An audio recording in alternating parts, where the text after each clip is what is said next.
ஏன் இந்த தலைப்பு? Why believers must choose to be prosper, to be blessed. ஆசீர்வாதமாய் இருப்பதற்கு விசுவாசிகள் தெரிந்து கொள்ள வேண்டுமா? விசுவாசிகள் ஆனவர்கள் அது ஆண்டவராக இயேசு கிறிஸ்துவை ஏற்றுக்கொண்ட பிறகு அது தானாகவே கிடைக்கும், கேட்காமையே கிடைக்கும் அப்படின்னு நிறைய பிரசங்கங்களை நீங்கள் கேட்டிருக்கலாம். ஆனால் வேதம் நமக்கு தெளிவாய் போதிக்கிறத நம்ம பார்க்குறோம். முக்கியமாக பழைய ஏற்பாட்டு காலத்தில் இஸ்ரவேல் ஜனங்கள் எகிப்து தேசத்திலிருந்து வெளியே வந்த பிறகு தேவன் அவர்களுக்கு கற்றுக் கொடுத்த முதல் பாடம், ஜீவனையும் ஆசீர்வாதத்தையும் மரணத்தையும் சாபத்தையும் உனக்கு முன்பதாக வைக்கிறேன், நீ ஜீவனை தெரிந்து கொள்ள வேண்டும் என்று சொல்கிறார். You must choose the life. எது தெரிந்து கொள்? நீ ஜீவனை தெரிந்து கொள், அல்லது ஆசீர்வாதத்தை நீ தெரிந்து கொள். தானா வராது. தேவன் தான் உன்னை விடுதலையாக்கி இருக்கிறார். விடுதலை என்பது ரட்சிக்க சமமான ஒன்று. எகிப்து என்பது உலகத்திற்கு சமமான ஒன்று. எகிப்திலிருந்து கடவுள் உன்னை ரட்சித்திருக்கிறார் அல்லது விடுதலையாக்கி இருக்கிறாரு. விடுதலை ஆக்கிட்டதுனால நீ ஆசீர்வாதமா வாழ்ந்துருவன்னு அர்த்தம் இல்லை. அல்லது கானான் தேசத்துக்குள்ள கொண்டு போனதுனாலையும் நீ அங்க ஆசீர்வாதமா வாழ முடியாது. ஏன்? You must choose how you should live. நீ எப்படி வாழ வேண்டும் என்பதை நீ தான் தீர்மானிக்க வேண்டும், நீ தான் அதை நம்ப வேண்டும், நீ தான் அதை விசுவாசிக்க வேண்டும் என்பது தேவனுடைய கட்டளை. அதை உறுதி செய்யும்படியாக தான் யோவான் தன்னுடைய விசுவாசிக்கு எழுதுகிற அந்த வார்த்தை, பிரியமானவனே உன் ஆத்துமா வாழ்கிறது போல நீ எல்லாவற்றிலும் வாழ்ந்து சுகமா இருக்க வேண்டுகிறேன் என்று எழுதுகிறார். அப்படின்னு நான் உனக்காக வேண்டிக் கொள்ளுகிறேன். உன்னிடத்தில் நான் அன்பாக சொல்லுகிற காரியம் என்னவென்றால், ஆத்துமா வாழ்வது போல நீ எல்லாவற்றிலும் வாழ்ந்து சுகமா இருக்க வேண்டும் அப்படின்றத நீ தான் சூஸ் பண்ணணும். ஆத்மா வாழ்வதனாலே நீ நன்றாக வாழ்ந்து விடுவதாக அர்த்தம் அல்ல. You must choose to be live blessed. உனக்குள்ளே இருக்க வேண்டிய விசுவாசம் என்ன? என் தேவன் ஆசீர்வாதத்தின் தேவனாக இருக்கிறார். சிலுவையில் எனக்காக ஏழ்மையாக இருக்கிறார், எனக்காக தரித்திரராக இருக்கிறார், எனக்காக சாபமாக இருக்கிறார். அதனால் ஆசீர்வாதமாய் வாழ்வது என்பது அல்லது செழிப்பாக வாழ்வது என்பது மறுபிறப்பு பெற்று அல்லது புதிய சிருஷ்டியாக இருக்கிற என்னுடைய உரிமையாக இருக்கிறது. that is the rights of the new creation. புதிய சிருஷ்டியின் உரிமை அது. அப்போ நான் கிறிஸ்துவுக்குள் புது சிருஷ்டியாக இருக்கிறேன் என்றால் நான் நம்புகிறது என்ன அல்லது நான் விசுவாசிக்கிறது என்ன? நான் எதை என்னுடைய பிறப்பு உரிமையாக எடுத்துக்கொள்கிறேன்? சாபம் அல்ல, தரித்திரம் அல்ல, குறைவுகள் அல்ல, பட்டினிகள் அல்ல, பசிகள் அல்ல. எதை எடுத்துக்கொள்கிறேன்? தேவனுடைய ஆசீர்வாதம் என்னுடையது. தேவன் சிலுவையில ஏற்படுத்தி கொடுத்த செழிப்பு என்னுடையது, நன்மைகள் என்னுடையது, நிறைவு என்னுடையது. புரியுதுங்களா உங்களுக்கு? பஞ்சம் என்னுடையது அல்ல, தரித்திரம் என்னுடையது அல்ல என்பதை நீங்கள் விசுவாசித்தால் மட்டுமே அந்த வாழ்க்கையிலே நீங்கள் வாழ முடியும். சரி, இதன் அடிப்படையிலே கலாத்தியர் 3வது அதிகாரத்தில் இருந்து சில காரியங்களை எடுத்து காண்பிக்கிறேன். அதான் கலாத்தியர் 3வது அதிகாரத்தில் சொல்லப்படுகிற காரியம் என்ன? இயேசு கிறிஸ்துவின் சிலுவையினால் உண்டாயிருக்கிற ஆசீர்வாதத்தையும் ஆபிரகாமையும் அங்கு ஒப்பிட்டு காண்பிக்கிற ஒரு காரியத்தை பார்க்கிறோம். அதில் முக்கியமாக ஆபிரகாமின் ஆசீர்வாதம், ஆபிரகாமுக்கு உண்டான ஆசீர்வாதம் கிறிஸ்து இயேசுவினால் புறஜாதிகளுக்கு வருகிறது என்று எழுதப்பட்டிருக்கிறது. யாருடைய ஆசீர்வாதம்? அங்கே கடவுளுடைய ஆசீர்வாதம் ஜெனரலாக எழுதியிருக்கலாம். ஆனால் குறிப்பிட்ட ஒரு மனுஷனை அங்கே காண்பிச்சு இந்த மனுஷனுக்கு உண்டாயிருந்த ஆசீர்வாதம் போலவே கிறிஸ்து இயேசுவுக்குள் வாழ்கிற விசுவாசிக்கிற ஒவ்வொருவருக்கும் ஆபிரகாமுக்கு உண்டான ஆசீர்வாதம் இயேசு கிறிஸ்துவின் மூலமாக என்ன பண்ணுகிறது? உண்டாகிறது. அது 3:9 கலாத்தியர் 3:9 மறுபடியும் சொல்றார், ஆபிரகாமுடனே ஆசீர்வதிக்கப்படுகிறார்கள். யாருடன் ஆசீர்வதிக்கப்படுகிறார்கள்? அந்த கம்பேரிசன் கொண்டு வராரு பாருங்க. விசுவாச மார்க்கத்தார்கள் எவர்களோ அவர்கள் ஆபிரகாமுடனே ஆசீர்வதிக்கப்படுகிறார்களாம். அப்ப ஒரு ரட்சிக்கப்பட்ட விசுவாசி தன்னுடைய செழிப்பின் வாழ்க்கையை, தன்னுடைய ஆசீர்வாதத்தின் வாழ்க்கையை யாரோடு கூட கம்பேர் பண்ணி பார்க்கணும்? அவன் யாரோடு கூட பார்க்கணும்? You should compare with the Abrahamic blessings. ஆபிரகாமின் ஆசீர்வாதம். சபையில் இப்ப ஆபிரகாமின் ஆசீர்வாதத்தை போதிக்க வேண்டியதா இருக்குது. ஆசீர்வாதம்னா என்னன்னு தெரிஞ்சுக்க வேண்டியதா இருக்குது. அப்படி தெரிஞ்சா மட்டும்தான் நீங்க அந்த லைஃபோடு கம்பேர் பண்ணி நீங்க வாழ முடியும். பஞ்சத்தின் மத்தியிலும் ஆபிரகாம் செழித்தான், வாழ்ந்தான். பெரிய பெரிய பிரச்சனைகள் மத்தியிலும் ஆபிரகாம் சீமானாக மாறினான். இதே சாபமும் பஞ்சமும் இருந்த பூமியிலே ஆபிரகாமும் அவனுடைய தலைமுறைகளும் பெரிய செல்வந்தர்களாக இருந்தார்கள். How it's possible? எப்படி மாறினது? தானாவே இருந்ததா? அல்லது சில உபதேசர்கள் சொல்ற மாதிரி ஆபிரகாம் அப்பாவே பெரிய பணக்காரங்க? அதான் சொல்றேன், ஆசீர்வாதத்தில் பணம் என்பது ஒரு பகுதி மட்டுமே.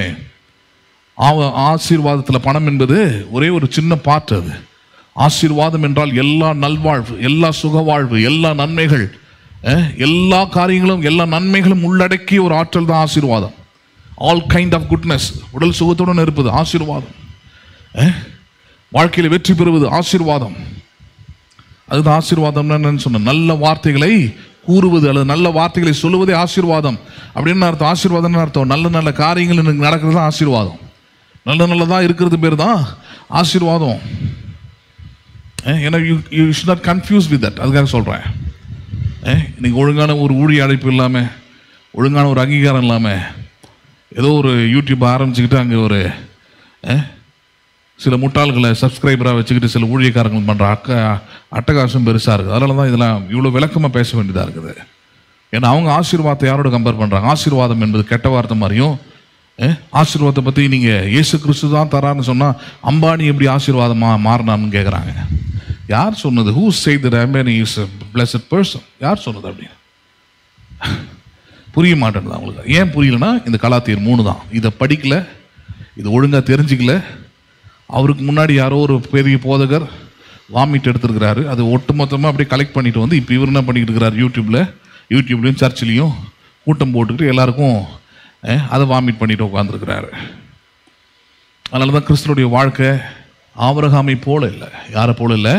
நான் இப்போ எடுத்து காட்டுற ஆபிரகாமை போல ஒவ்வொரு கிறிஸ்துவோடைய வாழ்க்கையை மாறணுன்றதுக்காக தான் கிறிஸ்து இயேசு சிலுவையிலே சாபமானார். Each and every believer. ஏன்னா கம்பேரிசனே அதாவது விசுவாச மார்க்கத்தார்கள். என்ன மார்க்கத்தார்கள்? மார்க்கம்னா வழி. விசுவாச வழியில் நடக்கிற ஒவ்வொருவரும் ஆபிரகாமின் பிள்ளைகளாய் இருக்கிறார்கள். அப்பாவை போல இருக்கிறாங்கன்னு அர்த்தம். Who is the father? Is the Abraham. யார் ஆபிரகாம்? அவனை குறித்து தான் பார்த்துக்கிட்டு வரோம். ஆபிரகாமுக்குரிய ஆசீர்வாதங்கள் என்ன? ஆபிரகாமுக்கு எப்படி ஆசீர்வாதம் உண்டானது? இது எல்லாத்தையும் நிறைய பார்க்குறோம். அதில் கடந்த வாரத்தில் கூட பார்த்தோம். ஆபிரகாம் தன்னுடைய வீட்டில் 320 பேரை ராஜாக்களோடு போர் செய்கிற போர் சேவர்களாக வச்சுருந்தான். சும்மா அடிதடி பண்ணுற ஆட்கள் இல்லை, அடியாட்கள் இல்லை. they will fight against and they will war against the kings as a warrior. ஒரு போர் சேவர்களை தன் வீட்டில் 320 பேர் வச்சு 4 நாட்டு ராஜாக்களை எதிர்த்து போரிட்டான்றதை கடந்த வாரம் எடுத்து காமிச்சிருந்தேன் நான்.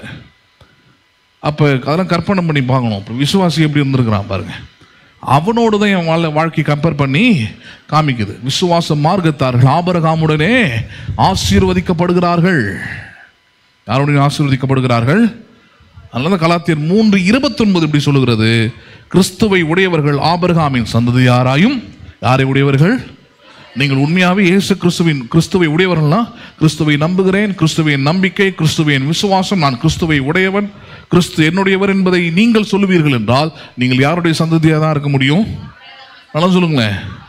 அவங்க வாயிலிருந்து அம்பானியின் ஆசீர்வாதம்னு வராது. பேசுறது புரியுதுங்களா உங்களுக்கு? இல்லை வேற யாரோ பணக்காரனை சொல்லி அவங்க ஆசீர்வாதம் வராது.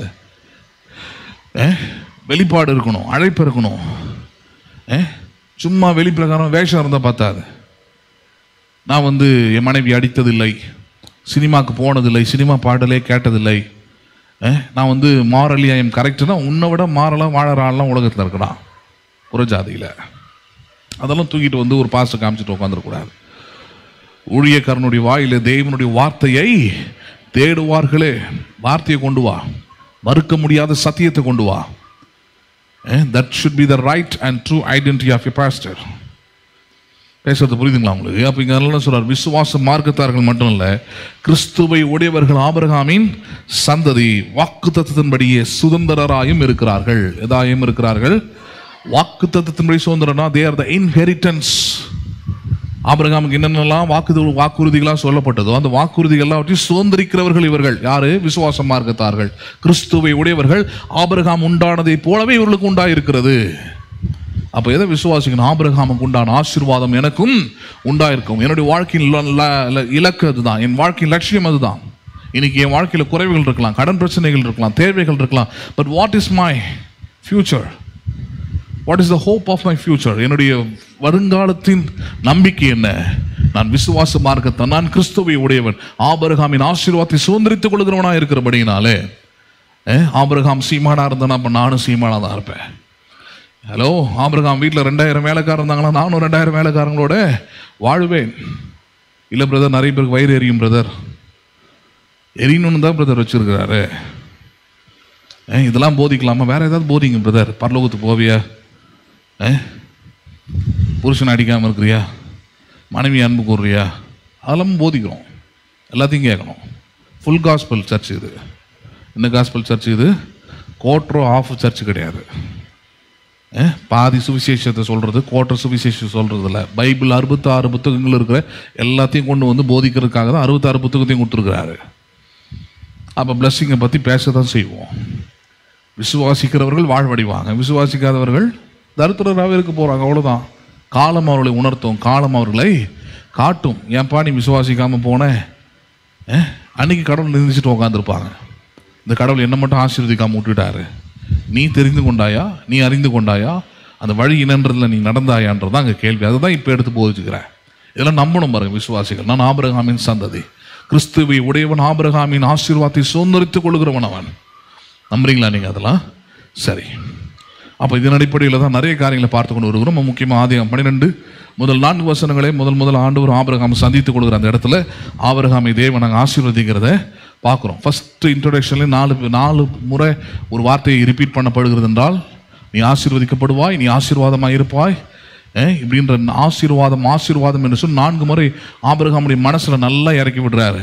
நீ எப்படி இருப்ப? நீ ஆசீர்வாதமாக இருப்பன்றார். 75 வயதில். எந்த வயதில்? நல்லா சொல்லுங்களேன். இன்னைக்கு சபைகள் என்ன செஞ்சுக்கிட்டு இருக்குதுன்னு பாருங்கள். இன்னைக்கு சபைகள் பண்ணுற ஒரே வேலை தான் தெரியுமா? 5 வயசு குழந்தைய கூட ஒரு சில்ட்ரன் சர்ச்சுக்கு அனுப்புகிறா, இல்லை சண்டே கிளாஸ்க்கு அனுப்புகிற பிள்ளைங்களை கூட பரலோகத்துக்கு தயாராகிட்டியா? எங்கே தயாராகிட்டியா? பரலோகத்துக்கு தயாராகிட்டியா? ரத்த சாட்சியை மறிக்கிற ரெடியாக இருக்கிறியா?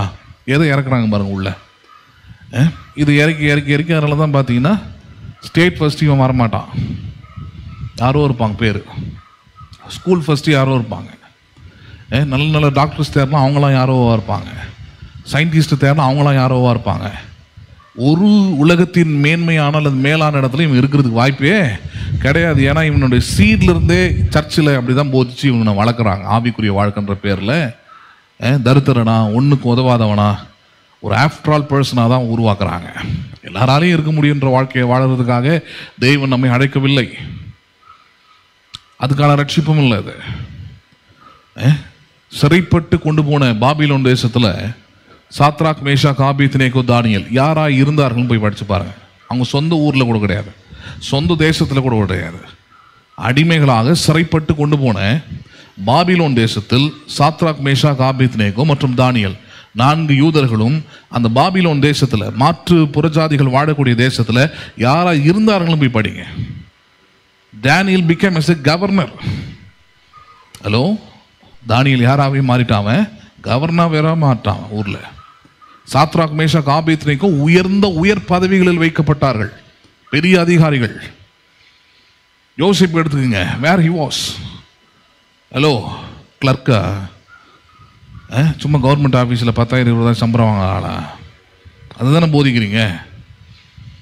அதை நான் மட்டமாக பேசலை, அது போதுன்னு சொல்கிறீங்க பாருங்க. அப்போ ஹூ இஸ் ஜோசப்?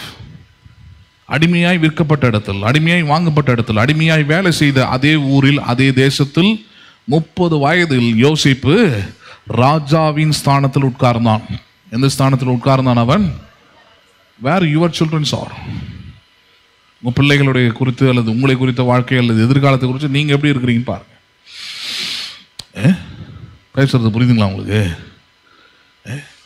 ஏன்னா இன்னைக்கு நிறைய பேர் எழும்பியாச்சு. இன்னைக்கு சபை தேவையில்லை, யாரும் தேவையில்லை அப்படின்ற மாதிரி. நேற்று கூட பார்த்தோம், ஒரு அம்மா யூடியூப்பில் ஒயிட் அண்ட் ஒயிட் போட்டுக்கிட்டு படிப்பறிவே இருக்காது போடுறது அந்த அம்மாவுக்கு.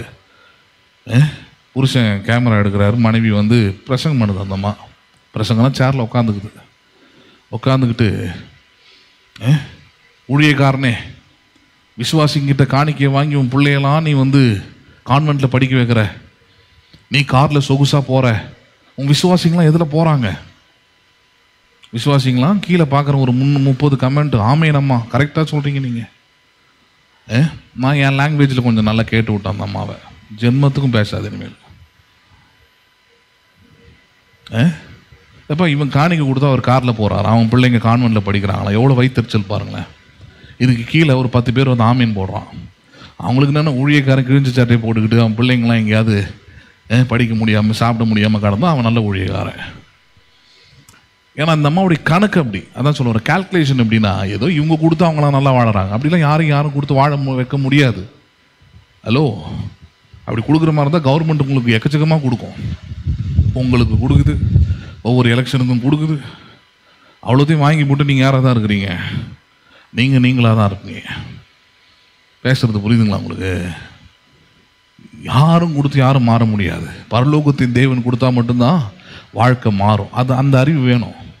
அதனால தான் சொல்கிறேன், நய வஞ்சகமாக இதெல்லாம் பேசுவாங்க, கேட்கறதுக்கு நல்லா இருக்கும். எதுக்காகனா, இதை நீங்கள் நம்பக்கூடாது, இதை நம்பி நீ செயல்பற்றக்கூடாது. கடந்த வாரம் அதான் போதிச்சு, ஆபிரகாமின் ஆசீர்வாதத்தில் முக்கியமான ஒரு பகுதியை பார்த்துக்கிட்டு வரோம். இப்போ நம்ம ஆபிரகாம் எப்படி அப்படி சீமானாய் மாறினான்னா, சும்மா அவன் மாறிடல, சும்மா அவன் ஆண்டு தான் இருந்துட்டு போன்னு கொடுக்கல, கிருபன்னு அப்படி நினச்சிக்கிறாங்க. இல்லை, God has certain plans and he has certain principles. தேவன் எப்பொழுதுமே சில ஒழுங்குகளையும் சில கோட்பாடுகளையும் சில திட்டங்களோடு தான் செயல்படுகிறார்.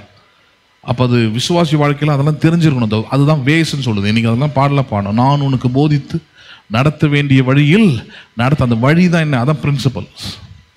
வேதம் வசனம் சொல்லுகிற அந்த வழிமுறையில் நடந்தால் தான் அந்த ஆசீர்வாதங்கள் வந்து உனக்கு பலிக்கும். நீ உஷ்டத்தை நீ யாரும் பேசுனாங்க, யாரும் சொல்கிறாங்க, அதெல்லாம் கேட்டுக்கிட்டு இருந்தால் ஒன்றும் படிக்க போகிறதில்ல. அதெல்லாம் கடந்த வாரம் எடுத்து காமிச்சிருந்தேன் நான். விசுவாசம்னா என்ன? ஏதோ நான் இதை நம்பிட்டேன், நம்புறதுனால வரது இல்லையா.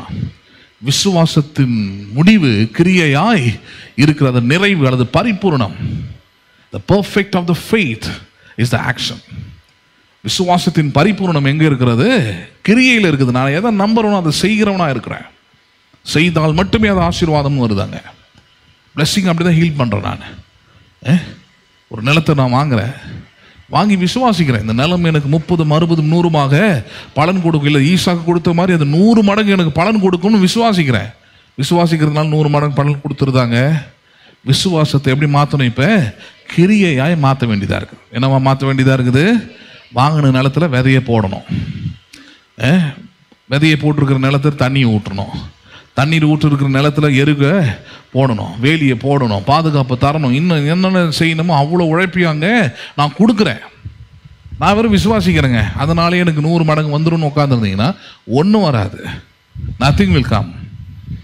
பேசுறது புரியுதுங்களா உங்களுக்கு? அப்படி நினைக்கிறாங்க, ஏதோ வந்துட்டேன் சபையில் உட்காந்துட்டேன் அப்படியே பார்த்துட்டேன் அப்படியே கொட்டிடும், நத்திங் வில் கிவ், வராது. அதனால தான் சொல்றாரு, faith it should be end up in the act. விசுவாசம் அது கிரியையிலே முடிய வேண்டும். எதில் முடிய வேண்டும்?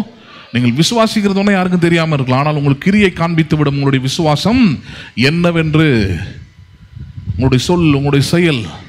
நீங்கள் வந்திருக்கிறீங்க, இது எதனால வந்தீங்க? Because you believe and you have faith in God.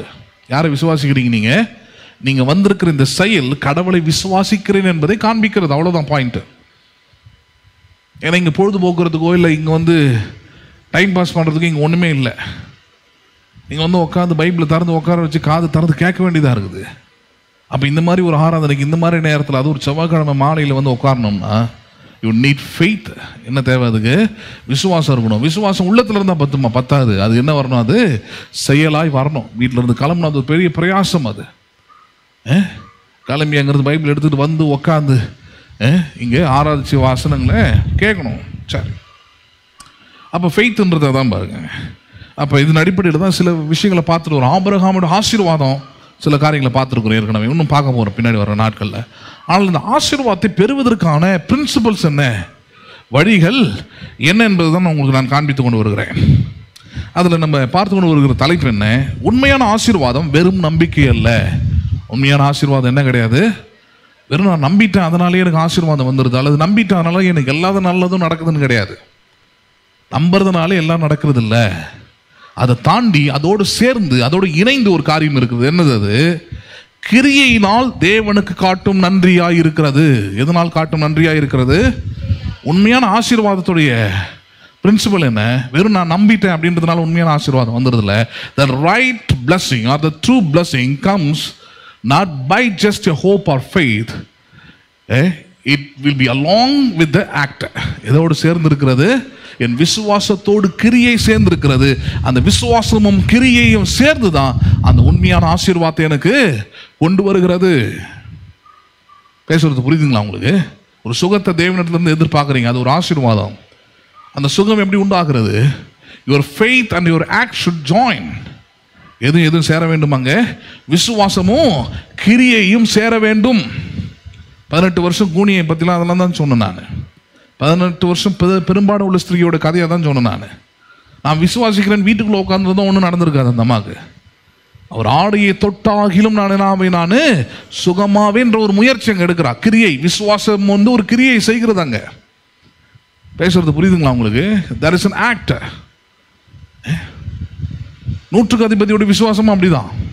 வேலைக்காரனால எழுந்து ஓட முடியாது. ஆனால் நூற்றுக்கு அதிபதி வந்துட்டான். யார் வந்ததாங்க? நூற்றுக்கு அதிபதி வந்துட்டான் இயேசுவின் இடத்துல. அவன் வந்து கேட்குறான், என் வேலைக்காரன் சுகவீனமாக இருக்கிறான், அவனை சுகப்படுத்த வேண்டும். இயேசு சொல்கிறான், நான் வரட்டுமான்னு கேட்குறார். நீர் வரவே வேண்டாம், நான் தான் விசுவாசத்தோடு வந்திருக்கிறேனே. ஒரு வார்த்தை சொல்லும், என் வேலைக்காரன் சொஸ்தமாவான். வேற எதுவுமே சொல்ல பாருங்க. திரும்பி பார்த்து இஸ்ரவேல் ஜனங்களை பார்த்து சொன்னார், இஸ்ரவேலிலும் நான் இப்படிப்பட்ட விசுவாசத்தை கண்டதில்லை. அப்படின்னா ஏதோ வீட்டுக்கு வர வேணான்னு சொல்லிட்டான்றதோடு நிப்பாட்டிக்கல, தேடி வந்திருக்கிறான் பார். ஆளை விட்டு அனுப்பியிருக்கலாம் அவனு இருக்கிற பொசிஷன்ஸ்க்கு. Because he was a leader of 100 warriors. 100 போர் சேவர்களுக்கு தலைவன். புரியுதுங்களா உங்களுக்கு? எத்தனை போர் சேவர்களுக்கு தலைவன் அவன்? 100 போர் சேவர்களுக்கு ஒரு தலைவன் அவன். நூற்றுக்கு அதிபதினா தான் 100 பேர் கொண்ட ஒரு போர் வீரர்களுக்கான தளபதி அவன். அவ்வளோ பெரிய ஆளு. Straightly come to the Jesus Christ. சபைக்கு ஏன் வாங்கன்னு கூப்பிட்றோம், வந்து ஏன் பிரசங்கத்தை கேளுங்கன்னு சொல்கிறோம். வீட்லேயே உட்காருங்க, உங்களுக்கு எல்லாம் சரியாயிடும்னு சொல்கிறதுக்கு ஒன்றும் எங்களுக்கு ஒன்றும் கஷ்டம் கிடையாது. ஏன்னா இப்போ உங்களை நேராக வர வச்சு நாங்கள் ஒன்றும் வாங்குறதும் கிடையாது. ஏன் வரணும்னு சொல்கிறோம்? Because God will see your act of faith to do something. ஏன்னா பிரின்சிபல் அப்படி தான் வச்சுருக்கிறார், கோட்பாடு அப்படி தான் செயல்படுகிறது. நீங்கள் விசுவாசிக்கிற காரியத்தை நீங்கள் செயலில் காண்பிக்காத வரையில் நீங்கள் விசுவாசிக்கிற காரியத்தின் நன்மையை, ஆசீர்வாதத்தை பெறவே முடியாது. நல்ல மைண்டில் வச்சுக்கணும் அதை. சரி, இதன் அடிப்படையில் இது வரைக்கும் 2 காரியங்கள் எடுத்து காமிச்சிருக்கிறேன். ஆபிரகாமுடைய ஆசீர்வாதம் அவனுக்கு எப்படி உண்டானதுன்றதுக்கு அவன் விசுவாசித்த 2 காரியங்களின் கிரியைகள் எடுத்து காமிச்சிருக்கிறோம். ஒன்று, அவன் விசுவாசித்து பெற்றுக்கொண்ட தன்னுடைய ஒரே மகனை பலியிடும்படியாக தேவன் சொன்னபொழுது அந்த மகனை எந்த விதமான அவிசுவாசமும் இல்லாமல் அல்லது எந்த விதமான தயக்கமும் இல்லாமல் he do the act of sacrifice. எதை செய்தான் அவன்? பலியிடும்படியான கிரியையை செய்தான். அது அவனுடைய விசுவாசத்தை காண்பித்தது. ஒன்று, அங்கதான் ஏகோவா ஈரே என்ற பலிபீடத்தை அவன் கட்டுறான். அங்கதான் தேவன் சொல்றார், மறுபடியும் உறுதிப்படுத்துறார், நான் உன்னை பெரிய ஜாதியாக்குவேன். ஏன்னா விசுவாசத்தின் கிரியை நீ செஞ்சுட்ட. நீ வெறும் விசுவாசிக்கிறேன், பிள்ளை பெற்றெடுத்துட்டு நினைக்கல. நீ you are not stopped in that. You come forward. முன் வந்தாங்க. 2வது கிரியை கடந்த வாரம் பார்த்துருந்தோம் இல்லையா? தன்னுடைய தம்பியை காப்பாற்றி, அதே போல சோதோம் குமார நாட்டின் ராஜாக்களை காப்பாற்றி விட்டு திரும்பி வர வழியில் அந்த இடத்துல பார்த்தீங்கன்னா மெல்கிசேதேக்குன்னு சொல்லப்படக்கூடிய ஒரு ஆசாரியனை யார் சந்திக்கிறதாங்க? ஆபிரகாம் சந்திக்கிறார். ஆபிரகாம் சந்திக்கும் போது ஆபிரகாம் போருக்கு தான் போயிட்டு வரான் இல்லையா? அவருக்கு ஏதாவது இவன் கொடுத்துருக்கலாம். எதை கொடுத்துருக்கலாம்? போருக்கு போகிறவங்க எப்படி போவாங்கன்னு உங்களுக்கு தெரியுமா? உங்களுக்கு they have everything with them. அவங்ககிட்ட எல்லாமே இருக்கும், அவங்ககிட்ட இல்லாத பொருளே இருக்காது. லடாக் போயிருக்கும் போது ஹை பாஸ்னு ஒரு இடத்துக்கு போனேன். உலகத்தின் மிக உயரமான மோட்டரபிள் பாஸ். டீம் கிட்ட சண்டை போட்டுட்டு, டீம் லீடர் கிட்ட சண்டை போட்டுட்டு அவரோடு இருக்கிற சில விஷயங்கள் பிடிக்கலன்னு நான் தனியாக போயிட்டேன். எனக்கு அந்த ஊரும் தெரியாது, இடமும் தெரியாது, வனாந்தரமான இடம். 2 பேர் சேர்த்துக்கிட்டு 3 பேரை கிளம்பி போயிட்டோம். போக போக தான் எனக்கு தெரிஞ்சது எவ்வளோ ரொம்ப கொடுமையான இடம். தண்ணி வேறு எடுத்துகிட்டு போகிற அவசரத்தில். தண்ணி எடுத்துகிட்டு போனாலும் வேஸ்ட்டு, உடனே ஐஸ் கட்டி ஆகிடும், சில்லுன்னு ஆகிடும், ஒன்றும் பயன்படுத்த முடியாது.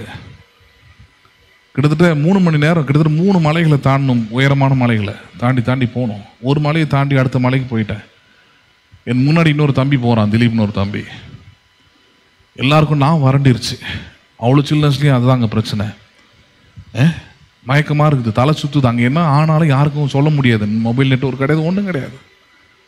ஆனால் அங்கே என்னென்ன இருக்குன்னா, எங்கேயாவது பார்த்தீங்கன்னா இந்த இராணுவ கேம்ப் இருக்கும், அங்கங்கே மிலிட்ரி கேம்ப்பு. அப்படி தான் பார்த்தீங்கன்னா இவன் கண்டுபிடிச்சிட்டான் ஒரு இடத்துல மிலிட்ரி கேம்ப் இருக்கிறத. நேராக போனால் அங்கே போனால் ஒரு மலையாளி சோல்ஜர் இருந்தார். ஏன்னா நாங்கள் தமிழ் தான் பேசுவோம், எங்களுக்கு ஹிந்திலாம் ஒன்றும் பெருசாக தெரியாது. அங்கே போனால் ஒரு 10-20 பேர் உள்ளே ப்ராக்டிஸ் பண்ணிக்கிட்டு இருக்கிறாங்க. அவங்க ப்ராக்டிஸ்னால் அவங்களுடைய அன்றாட இதை. அப்போ அவர்கிட்ட போய் தண்ணி கேட்குறான் பாருங்கள். அடுத்த ஒரு 5 நிமிஷத்தில், 5 நிமிஷம் கூட சொல்ல முடியாது, ரெடியாக வச்சுருக்குறாங்க உள்ளே. அவங்களுக்காக வச்சுருக்குறாங்க. ஒரு பெரிய ஃப்ளாஸ்கில் தண்ணி ஊற்றி அப்படியே ஓடி வராரு மேலே. அங்கே ரோட்டில் நிற்கிறோம் நாங்கள், மேலே கீழேருந்து ஓடி வராரு. நான் பின்னாடி இருந்து இதெல்லாம் பார்த்துக்கிட்டே வரேன். கிட்ட வந்து நின்ன பிறகு தான் தெரிஞ்சுது, எங்கூட இன்னொருத்தர் ஒன்று வந்திருந்தார். 3 பேருடைய நாமும் வறண்டு ரொம்ப கஷ்டத்தில் இருக்கிறோம். அப்புறம் உடனே சுடு தண்ணி கொடுத்தா நாங்கள் 3 பேரும் குடித்தோம். குடிச்சிட்டு பிறகு சாப்பிட ஏதாவது வேணுமான்னு கேட்டார். நான் கேட்டேன், இந்த காட்டில் உங்களுக்கு, இந்த வனாந்திரத்தில் உங்களுக்கு எப்படி இருக்கு? அவர் சொன்னார், எங்ககிட்ட எல்லா ஃபெசிலிட்டியும் இருக்குது, எங்ககிட்ட எல்லா வசதிகளும் எங்களுக்கு எதுவுமே இல்லாமல் இங்கே கிடையாதுன்றார். எதுவுமே கஷ்டமான சூழ்நிலை இங்கே இருக்குது, but we have all facilities to leave. அப்புறம் அவரே சொல்லி அமைச்சார், கீழே போனீங்கன்னா இதை விட இன்னொரு பெரிய கேம்ப் இருக்குது, அங்கே போனீங்கன்னா உங்களுக்கு சுட சுட என்ன வேணுமோ செஞ்சு கொடுப்பாங்க. நான் சொன்னேன், இது வரைக்கும் அந்த கேம்பில் போய் சாப்பிட்டோம், இது வரைக்கும் அந்த மாதிரி சூடான சமோசாவை, டேஸ்டியான சமோசாவை ஃபுல்லாகவே சோல்ஜர்ஸ் தான் செய்கிறாங்க, இராணுவ வீரர்கள் தான் செய்கிறாங்க பாருங்கள். செஞ்சு கொடுத்தாங்க. கிட்டத்தட்ட ஒரு 10 சமோசா சாப்பிட்டோம். வேறு இன்னும் 2-3லாம் செஞ்சு கொடுத்தாங்க. அந்த சில்னஸுக்கு சாப்பிட்டுக்கிட்டே இருந்தோம். அவங்களுக்கு தரணும்னு அவசியம் கிடையாது, காசு வாங்குறாங்க, ரொம்ப கம்மியாக வாங்குறாங்க. இது மாதிரி பைக்கர்ஸ் வருவாங்க, அவங்களுக்கு ஏதாவது செஞ்சு தரணுன்னு ஒன்று அந்த போர் சேவலும் இப்படி செஞ்சு கொடுக்குறாங்க. இப்போ போருக்கு போகிறவங்க பாருங்கள், they have every thing with them. போருக்கு போகிறாங்கன்னா வெறும் ஒரு பேக்கை மாட்டிங்கன்னா அழகாக ஃபேன்சி ஸ்டோருக்கு போகிற மாதிரி போக முடியாது. அவங்கக்கிட்ட எல்லா உணவும் இருக்கும், எல்லா விதமான காரியங்களும் அவங்கக்கிட்ட இருக்கும். ஸோ மெல்கிசேதேக்கு எதிர்க்கு வரும்போது ஜஸ்ட் ஆபிரகாம் வந்து, வாங்க தாங்க இதை சாப்பிட்டுங்க, என்ன பண்ணுங்க, இதை சாப்பிட்டுக்கிடுங்க அப்படின்னு கொடுத்துருக்கலாம். பெருசு தாங்க, இந்த ரொட்டி இருக்குது, இந்த பன் இருக்குது அப்படின்னு வெறும் மெல்கிசேதேக்கு ப்ரீஸ்ட்டு தானே, ஆசாரியன் தானே, அது கொடுத்துட்டு ஒரு ஆசீர்வாதத்தை வாங்கிட்டு போயிடலான்னு போயிருக்கலாம். He knows very well.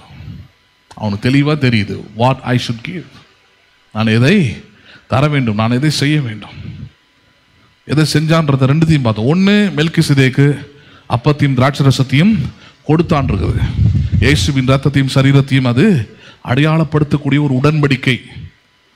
அந்த உடன்படிக்கை செய்த உடனே அதுக்கு அந்த விசுவாசத்தின் கிரியையாக என்ன செய்கிறேன், நான் இதை விசுவாசிக்கிறேன், இயேசுவின் ரத்தத்தையும் சரீரத்தை விசுவாசிக்கிறேன், ஸோ ஏதோ குடிச்சிட்டேன் அதோடு முடிச்சிட்டேன்னு இல்லை.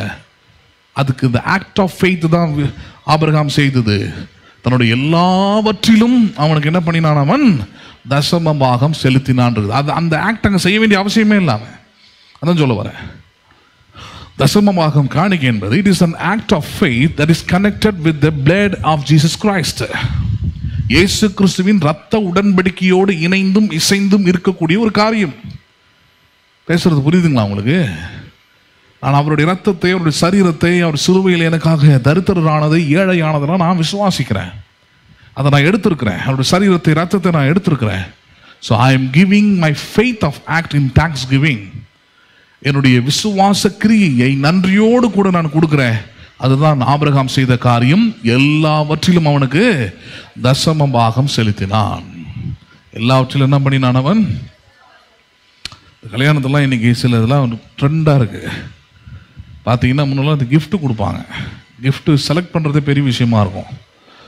அவங்களுக்கு எது பிரயோஜனமாக இருக்கும், எது யூஸ் பண்ணுவாங்க, எது தேவைப்படும், அப்படி பார்த்து வாங்கின நாட்கள்லாம் இருக்குது. இன்றைக்கி நான் பார்க்குற நிறைய இடத்துல பொக்கேன்னு ஒன்று வாங்குறாங்க. வாங்கிட்டு வந்து கையில் கொடுத்துட்டு நின்று போஸ் கொடுத்துட்டு போகிறாங்க. நானும் யோசிக்கிறேன், இதை வச்சு என்ன தான் பண்ணுறாங்க இவங்க? இதை வச்சுக்கிட்டு எத்தனை பொக்கே, 100 பொக்கே வந்ததுன்னா 100 பொக்கையும் வீட்டில் மாட்ட முடியுமா? அதை வச்சுக்கிட்டு என்ன தான் பண்ணுறாங்க? அது எதுக்கு எடுத்துகிட்டு வந்து கொடுக்குறீங்க? முதல்ல அதுக்கு வெறுங்கையிலே வந்து நின்று பெரியார் இஷ்டமாக என்ன பண்ணலாம், நீங்கள் வாயிலே வாழ்த்திட்டு போயிட்டே இருக்கலாமே. அது ஒரு ஆக்டா? அது ஒரு கிரியை. அது அவங்களுக்கு பிரயோஜனப்படுற மாதிரி எது என்ன பண்ணுறதுலாங்க கொடுக்குறது இல்லை. மேலே நாகரிகம்ன்ற பேரில், வெஸ்டர்ன் இதுன்ற பேரில், யூஸ்வலாக அது சிம்பிளாக ரொம்ப சாதாரணமாக சொல்லணும்னா ஃபியூனரலில் தான் அதான் செய்வாங்க. எங்கே தான் அதெல்லாம் செய்வாங்க? ஆமாம், இறந்து போயிட்டாங்கன்னா நம்ம ஊரில் மாலை எடுத்துகிட்டு வராங்களோ அதே மாதிரி ஒரு பொக்கே இருக்கும் ரவுண்டாக. ஏன்னா இப்போ அவருக்கு வாட்சிங் கொடுத்தாலும் அவர் கட்டி போகிறதில்ல. ஹலோ, அவருக்கு மோதிரம் கொடுத்தாலும் கையில் போட போகிறது இல்லை. அவருக்கு எந்த கிஃப்ட் வாங்கினாலும் அவருக்கு யூஸ் ஆக போகிறது இல்லை. அதனால் ஒன்று தான், ஃப்ளவர் பொக்கை எடுத்துன்னு போயிட்டு வச்சிடுறதாங்க. கல்யாணத்தில் அது எடுத்துன்னு வரீங்களா, என்ன அர்த்தம் அது? ஹலோ, பேசுகிறது புரியுதுங்களா உங்களுக்கு? நிறைய நேரத்தில் சர்ச்சில் அப்படி தான் அர்த்தம் இல்லாமல் மாறிடுது நிறைய. ஆனால் Abraham அப்படிப்பட்டவனால He does everything with the faith and with the meaning. விசுவாசத்துடன் ரொம்ப தெளிவாக ஒரு காரியத்தை செய்கிறான். எனக்கு அப்பத்தையும் திராட்சரசத்தையும் கொடுத்தவனுக்கு நான் எதை தான் தரணும்? நான் எல்லாவற்றிலும் தசம பாகம் செலுத்துகிறேன். எல்லாவற்றிலும் என்ன பண்ணுறேன்? நான் I'll give the offering. பேசுறது புரியுதுங்களா உங்களுக்கு? அப்போ இதெல்லாம் புரியணும் பாருங்க, எவ்வளோ பெரிய. அப்புறம் அதனால தான் இதெல்லாம் நீங்கள் நம்பினாதான் ஆபிரகாமின் ஆசீர்வாதம். இல்லைன்னா நீங்கள் வெறும் ஒரு சாதாரண மனுஷனுடைய வாழ்க்கையை தானே பண்ணணும், நீங்கள் வாழணும். அதனால் கடவுளுக்கு பெரிய மகிமை ஒன்றும் கிடையாது, கடவுளை பற்றி ஒன்றும் பேச முடியாது. ஆண்டவர் அறிந்து கொள்ளணும்னு யாருக்கும் ஆர்வம் வரப்போகிறதில்ல அந்த மாதிரி ஒரு வாழ்க்கையால். ஆனால் இந்த வாழ்க்கையால் எல்லாருக்கும் ஆர்வம் வந்துடும். அதனால தான் இவனுடைய மகனையுடைய வாழ்க்கையை பார்த்து ராஜா சொன்னா, நீர் கர்த்தரால் ஆசீர்வதிக்கப்பட்டவராமே. நீர் யாரால் ஆசீர்வதிக்கப்பட்டவராமே? அந்த ராஜா கிட்ட போய் யாரும் சொல்லவே இல்லை. அந்த ராஜாவே பார்க்குறான் ஈசாக்குடைய வாழ்க்கையை. இவ்வளோ கிணறுகளை தூற்று போடுறோம், மூடி போடுறோம், ஆனாலும் இவன் வாழ்ந்துக்கிட்டே இருக்கிறான், இவன் நல்லா இருந்துக்கிட்டே இருக்கிறான். இவனை ஒரு ராஜாவே அழிக்க முடியலன்னா அப்போ இவனுக்கு உண்டா இருக்கிற நன்மை இவன் நம்புகிற கர்த்தரால் வருகிறது. யாரால் வருகிறது? அப்போ ஒவ்வொரு விசுவாசியுடைய வாழ்க்கையும் அடையாளமும் அதுவாக தான் இருக்க வேண்டும். அதான் ஆபிரகாமின் ஆசீர்வாதம். ஒவ்வொரு சொந்தக்காரங்களும் ஒவ்வொருத்தரும் உங்களை பார்த்து அதுதான் சொல்லணும். பேசுறது புரியுதுங்களா உங்களுக்கு? இன்றைக்கி எங்கள் பாட்டி வந்திருக்கிறாங்க, 85 வயசுக்கு மேலே, காது ஒழுங்காக கேட்கல. அவங்களுக்கு இதை விட நல்ல பன்மடங்கு வசதியான ஒரு வீட்டில் இருந்துக்கிட்டு இருக்கிறாங்க, எங்கள் சித்தி வீட்டிலலாம். ஆனால் ஓடி வராங்க இங்கே, எப்படியோ அங்கே பர்மிஷன் கேட்டு ஏதோ ஒன்று பண்ணி வந்துட்டாங்க. வந்துட்டு இங்கே இருக்கிறாங்க. போகிறோன்னே ஒன்றும் சொல்லலை, 2 வாரம் ஆயிடுச்சு இங்கே இருக்கிறாங்க. Why she stay here? அதான் கேள்வியாங்க. பொருளாதாரம் விதத்தில் பார்த்தீங்கன்னா அங்கே எல்லா வசதிகளும் இருக்குதாங்க. அவங்க ஒரு டிவி சொல்கிறாங்க, அந்த டிவியை நானே இது வரைக்கும் பார்த்ததில்ல. அவங்க வீட்டில் இருக்கிற ஒரு டிவியை அந்த மாதிரி பார்த்து நல்லா உட்காந்துருக்கிற ஒரு மனுஷி இங்கே வந்து ஒரு சாதாரணமாக ஒரு ரூமில் படுத்துக்கிட்டு அப்படியே எழுந்துக்கிட்டு வேலை செஞ்சுக்கிட்டு அப்படியே இருக்கிறாங்க இங்கே. Why she comes? அவங்ககிட்ட போய் கேட்டு பாருங்கள், ஒன்றே ஒன்று தான் சொல்லுவாங்க. என் பொண்ணு, என் பெரிய பொண்ணு கடவுளை தேடுறா, நல்லா இருக்கிறா, அதனால் அவளை பார்க்கவும் அவன் கூட இருக்கவும் வரேன். அவங்க ஒன்றும் கிறிஸ்டின் கிடையாது, அவங்க ஒன்றும் ஞானஸ்தானம் எடுக்கல, அவங்க ஒன்றும் பைபிள் படிக்கிறதில்ல. But they see Jesus in life. யார் இடத்துல பார்க்குறாங்க? அவங்க இயேசுவை வாழ்க்கையில் பார்க்கணும். அதுதான் சொல்ல வரேன் உங்களுக்கு நான். அப்படி பார்த்தா மட்டும்தான் அது blessed life. சும்மா நான் வீட்டில் அதை வாங்கி போட்டேன், இதை வாங்கி போட்டேன், அவங்களோட பெரிய டிவி எங்கள் வீட்டில் இருக்குது, அதெல்லாம் பெரிய மாற்றம் இல்லை. பிளஸ்ஸிங், ஆசீர்வாதம், அது எப்படி வருது? அதோட பிரின்சிபல் என்ன? அதான் பார்க்குறோம். அது வெறும் விசுவாசிக்கிறது இல்லை, அது கிரியையில் வருவது. எங்கே வருவது அது? It should come in the act. அதுதான் கடந்த 2 வாரத்தை பார்த்தோம். இன்றைக்கி 3வது ஒரு காரியத்தை ஆபிரகாமுடைய வாழ்க்கையிலேருந்து பார்க்க இருக்கிறோம். 3வது காரியம் இன்றைக்கி பார்க்க போகிற அந்த விசுவாசின் கிரியையாக 3வது காரியம் என்ன? விருத்த சேதனமே ஆசீர்வாதத்துக்கான விசுவாச கிரியையாக இருக்கிறது. Circumcision is an act of faith for blessing. எதுவாக இருக்கிறது? விருத்த சேதனம் ஆசீர்வாதத்துக்கான, எதற்கான? blessing, ஆசீர்வாதத்திற்கான விசுவாச கிரியை. ஆசீர்வாதம் பெறணும்னா அதுக்கு ஒரு விசுவாச கிரியை தேவைப்படுது. அதுக்கு தேவன் ஏற்படுத்தின ஒரு உடன்படிக்கைக்கு பேர் தான் என்னது? விருத்த சேதனம். என்ன சேதனம் அதுக்கு பேர்? முதல்ல அதை படிச்சிடலாம். ஆபிரகாமுடைய ஆசீர்வாதத்தில் அதுவும் ஒரு கிரியை. அவனுடைய ஆசீர்வாதத்துக்கு அதுவும் ஒரு காரணம், அந்த கிரியையும் ஒரு காரணமாக இருந்தது. அதை படிக்கலாம். அதுக்கு பின்பதாக அதை குறித்த காரியங்களை நம்ம கவனிக்கலாம். ஆதியாகமம் 17வது அதிகாரம், ஜெனிசிஸ் சாப்டர் 17. ஆதியாகமம் 17வது அதிகாரம் 1 முதல் 13வது வசனம் வரைக்கும் பார்க்கலாம். Genesis chapter 17 verses 1 to 13. ஆதியாகமம் 17வது அதிகாரம் 1 முதல் 13வது வசனம் வரைக்கும் நம்ம பார்ப்போம். ஆபிராம் 99 வயதான போது கர்த்தர் ஆபிரகாமுக்கு தரிசனமாகி, நான் சர்வ வல்லமையுள்ள தேவன், நீ எனக்கு முன்பாக நடந்து கொண்டு உத்தமனாயிரு, நான் உனக்கும் எனக்கும் நடுவாக என் உடன்படிக்கை ஏற்படுத்தி உன்னை மிகவும் திரளாய் பெருக பண்ணுவேன் என்றார். அப்பொழுது ஆபிராம் முகங்குப்புற விழுந்து வணங்கினான். தேவன் அவனோடு பேசி, நான் உன்னோடு பண்ணுகிற என் உடன்படிக்கை என்னவென்றால், நீ திரளான ஜாதிகளுக்கு தகப்பனாவாய், இனி உன் பேர் ஆபிராம் எனப்படாமல் நான் உன்னை திரளான ஜாதிகளுக்கு தகப்பனாக ஏற்படுத்தினபடியால் உன் பேர் ஆபிரகாம் எனப்படும். உன்னை மிகவும் அதிகமாய் பழுக பண்ணி உன்னிலே ஜாதிகளை உண்டாக்குவேன், உன்னிடத்திலிருந்து ராஜாக்கள் தோன்றுவார்கள்.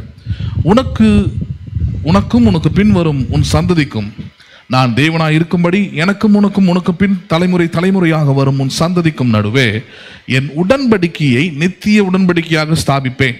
நீ பரதேசியாய் தங்கி வருகிற கானான் தேசம் முழுவதும் உனக்கும் உன் பின்வரும் உன் சந்ததிக்கும் நித்திய சுதந்திரமாக கொடுத்து நான் அவர்களுக்கு தேவனாய் இருப்பேன் என்றார். பின்னும் தேவன் ஆபிரகாமை நோக்கி, இப்பொழுது நீயும் உனக்கு பின் தலைமுறையாக வரும் உன் சந்ததியும் என் உடன்படிக்கையை கை கொள்ளுங்கள். எதை கை கொள்ளுங்கள்? உடன்படிக்கைனா ஏற்கனவே சொல்லியிருக்கிற கவர்னன்ட் இல்லையா, அது ஒரு பிரின்சிபல். கவர்னன்ட்ன்றது இது கை கொள்ளுங்கள்ன்றார். என்னது? 10வது வசனம், எனக்கும் உங்களுக்கும் உனக்கு பின்வரும் உன் சந்ததிக்கும் நடுவே உண்டாகிறதும் நீங்கள் கை கொள்ள வேண்டியதுமான என் உடன்படிக்கை என்னவென்றால், உங்களுக்குள் பிறக்கும் சகல ஆண் பிள்ளைகளும் விருத்த சேதனம் பண்ண வேண்டும். உங்கள் நுனித்தோளின் மாம்சத்தை விருத்த சேதனம் பண்ண கடவீர்கள். அது எனக்கும் உங்களுக்கும் உள்ள உடன்படிக்கைக்கு என்னவாயிருக்கிறது? அடையாளமாயிருக்கும். உங்களில் தலைமுறையாய் பிறக்கும் ஆண் பிள்ளைகள் எல்லாம் 8ஆம் நாளிலே விருத்த சேதனம் பண்ணப்பட வேண்டும். வீட்டிலே பிறந்த பிள்ளையும் உன் வித்தில்லாத அந்நியனிடத்தில் பணத்திற்கு கொல்லப்பட்ட எந்த பிள்ளைகளையும் அப்படியே விருத்த சேதனம் பண்ணப்பட வேண்டும். உன் வீட்டிலே பிறந்த பிள்ளையும் உன் பணத்திற்கு கொல்லப்பட்டவனும் விருத்த சேதனம் பண்ணப்பட வேண்டியது அவசியம். இப்படி என் உடன்படிக்கையை உங்கள் மாம்சத்திலே நித்திய உடன்படிக்கையாக இருக்க கடவது. ஒரு 3 விஷயங்கள் சொல்றார். ஒன்று, ஆபிரகாமுக்கு 99 வயசுல, 75 வயசுல வாக்கு தத்தம் கொடுக்கப்பட்டது. இப்போ 99 வயசு ஆயிடுச்சு. 24 வருஷம் ஒரு வயசு. 24வது வருஷத்துல மறுபடியும் சொல்றாரு, நீ அநேக ஜாதிகளுக்கு தகப்பனாவாய், உன்னிலிருந்து பெரிய சந்ததி வரும்னு சொல்லிக்கிட்டு இருக்கிறார். எப்படி இருக்கும் பாருங்க. நமக்கு பல நேரத்தில் அப்படிப்பட்ட கேள்விகள் தான் ஓடும் மைண்டில். ரொம்ப நாள் ஆசீர்வாதமாக இருப்பேன்னு கேள்விப்படுறோம், தலையாக இருப்பேன்னு கேள்விப்படுறோம், நிறைவான வாழ்க்கை வரும்னு கேள்விப்படுறோம். ஆனால் அந்த மாதிரி இல்லையே. அப்படிதான் ஆபிரகாமுக்கு 24 வருஷத்துக்கு முன்னாடி சொன்னாரு, பெரிய ஜாதிகளுக்கு நீ தகப்பன் ஆவாயின்று. ஆனால் இது வரைக்கும் 24 வருஷம் ஆயிடுச்சு, ஒரு மாற்றமும் இல்லை, ஒரு சின்ன சேஞ்சஸ் கூட இல்லை. பின்னாடி அதெல்லாம் கேட்குறாரு. அதனால தான் அதை கட் பண்ணாத. ஆபிரகாமே ஆண்டவரத்தில் கேட்குறேன், என்ன ஆண்டவரே சொன்னீர் ஒன்றும் நடக்கலையே அப்படின்னு கேட்கறதுக்கு முன்னாடி தான் ஆபிரகாமுக்கு ஆண்டவர் ஒரு உடன்படிக்கையை செய்கிறார். எது செய்கிறாராங்க? உடன்படிக்கை செய்த பிறகுதான் பாருங்க, அல்லது அந்த கோட்பாடை வைத்த பிறகு, அந்த பிரின்சிபலை வச்ச பிறகுதான் அங்க அவனுக்கு ஈசாக்கு பிறக்கிறான். யார் பிறக்கிறதாங்க? ஈசாக்கு பிறக்கிறான். அதுக்கு முன்னாடி ஆபிரகாம் விசுவாசித்து கொண்டிருந்தான், பிறக்கும். ஆனா பிறக்கல. ஆனா அந்த பிறக்கிறதுக்கு ஒரு உடன்படிக்கை ஆண்டவர் கொண்டு வந்து வைக்கிறாரு. ஒரு விசுவாச கிரியையை செய்ய சொல்றாரு. அந்த விசுவாச கிரியை தான் இங்க நம்ம படித்தோம். அதுக்கு பேர் என்னது? அது விருத்த சேதனம் எனக்கூடிய ஒரு முறைமையை. என்னது அது? விருத்த சேதனம். ஆங்கிலத்தில் சர்க்கம்சேஷன் சொல்கிறோம். அதை ஆண்கள் மட்டுமே செய்ய முடியும், ஆண்கள் மட்டுமே செய்ய வேண்டும்னு அதை சொல்கிறார். அதை பிறப்பு உறுப்பில் இருக்கிற மேல் தோலை அகற்றி விட வேண்டும். அது ஒரு அடையாளம். என்ன அடையாளம்? நான் கடவுளோட உடன்படிக்கை பண்ணியிருக்கிறேன்றதுக்கான அடையாளமாய் மாம்சத்தில் வைக்கிறார். எங்கே வைக்கிறார்? அதை நம்ம அதான் படிக்கிறோம். ஃப்ளஷில், not in spirit, not in soul. God kept some identity on the flesh. பின்னாடி வராதுங்க. மாம்சத்தில் அந்த அடையாளத்தை என்ன பண்ணுறாங்க? வச்சுட்டார். இப்போ இந்த பிரச்சனை எங்கே வரைக்கும் போகுதுன்னு இங்கே சொல்லிடுறேன் நான். இந்த விருத்த சேதன பிரச்சனை எங்கே வரைக்கும் போகுதுன்னா, புதிய உடன்படிக்கையின் சபையில் முக்கியமாக பவுலின் காலத்தில் இந்த விருத்த சேதன பிரச்சனைன்றது ஒரு மிகப்பெரிய தலைவலியாக இருந்தது. வரக்கூடிய புறஜாதி மக்கள், இருக்கிற கிறிஸ்துவர்கள் எல்லாருக்கும், யூத மக்கள் அல்லது யூதத்திலிருந்து கிறிஸ்துவை ஏற்றுக்கொண்டவர்கள் இந்த விருத்த சேதனத்தை தான் முதல்ல பண்ண சொன்னாங்க. விருத்த சேதனத்தை பண்ணாதான் நீங்கள் ஞானஸ்நானம் எடுக்கிறதுனாலையோ, சபைக்கு வந்துறதுனாலையோ, வசனத்தை விசுவாசிக்கிறதுனாலையும் உனக்கு ஆசீர்வாதம் வராது. You should do the circumcision உள்ள போதிக்கிறாங்க. இன்னைக்கும் சபையில் நடக்கிற மாதிரி தான். சபைக்கு போனீங்கன்னா உள்ள இருக்கிற ஆளுங்க வாய்க்கு வந்ததை அடிச்சு விடுவாங்க. ஏதாவது பிரச்சனை, ஏதாவது புது ஆளுங்க கிட்ட. அதனால தான் புது ஆளுங்களோ யாரோ, you should come under the leader, you come behind the leader. யாருக்கு பின்னாடி இருக்கணும்? நீங்கள் லீடர் யாரோ, சபைக்கு போதுகிற யாரோ, அல்லது சபை யார் நடத்துகிறாரோ அவர்கிட்ட கேட்கணும். முப்பரும் இல்லை மூத்தி போனவங்களும் அவங்களாம் இங்கே ஆள் கிடையாது, அவங்களுக்கு எல்லாம் தெரியாது. அவங்ககிட்டலாம் கேட்டு வீணாக போகக்கூடாது. நிறைய சபையில் அது ஒரு பெரிய வியாதி. அது பாஸ்டர்கிட்ட கேட்க மாட்டாங்க, யார்கிட்ட கேட்க மாட்டாங்க. அந்த சகோதரிகிட்ட கேட்டேன், இந்த சகோதரன்கிட்ட கேட்டேன், அவரு தான் அப்படி வழி நடத்தினார், அவரு தான் அப்படி சொல்லி கொடுத்தாருன்னுவாங்க. நோ, அப்படி செய்யக்கூடாது. அது தப்பு. பவுலுடைய காலத்தில் அது பெரிய தொந்தரவாக இருந்தது. பிறகு கலாத்தியெல்லாம் போய் படித்து பாருங்கள், அதே தான் வேலையாக இருக்கும் அவருக்கு.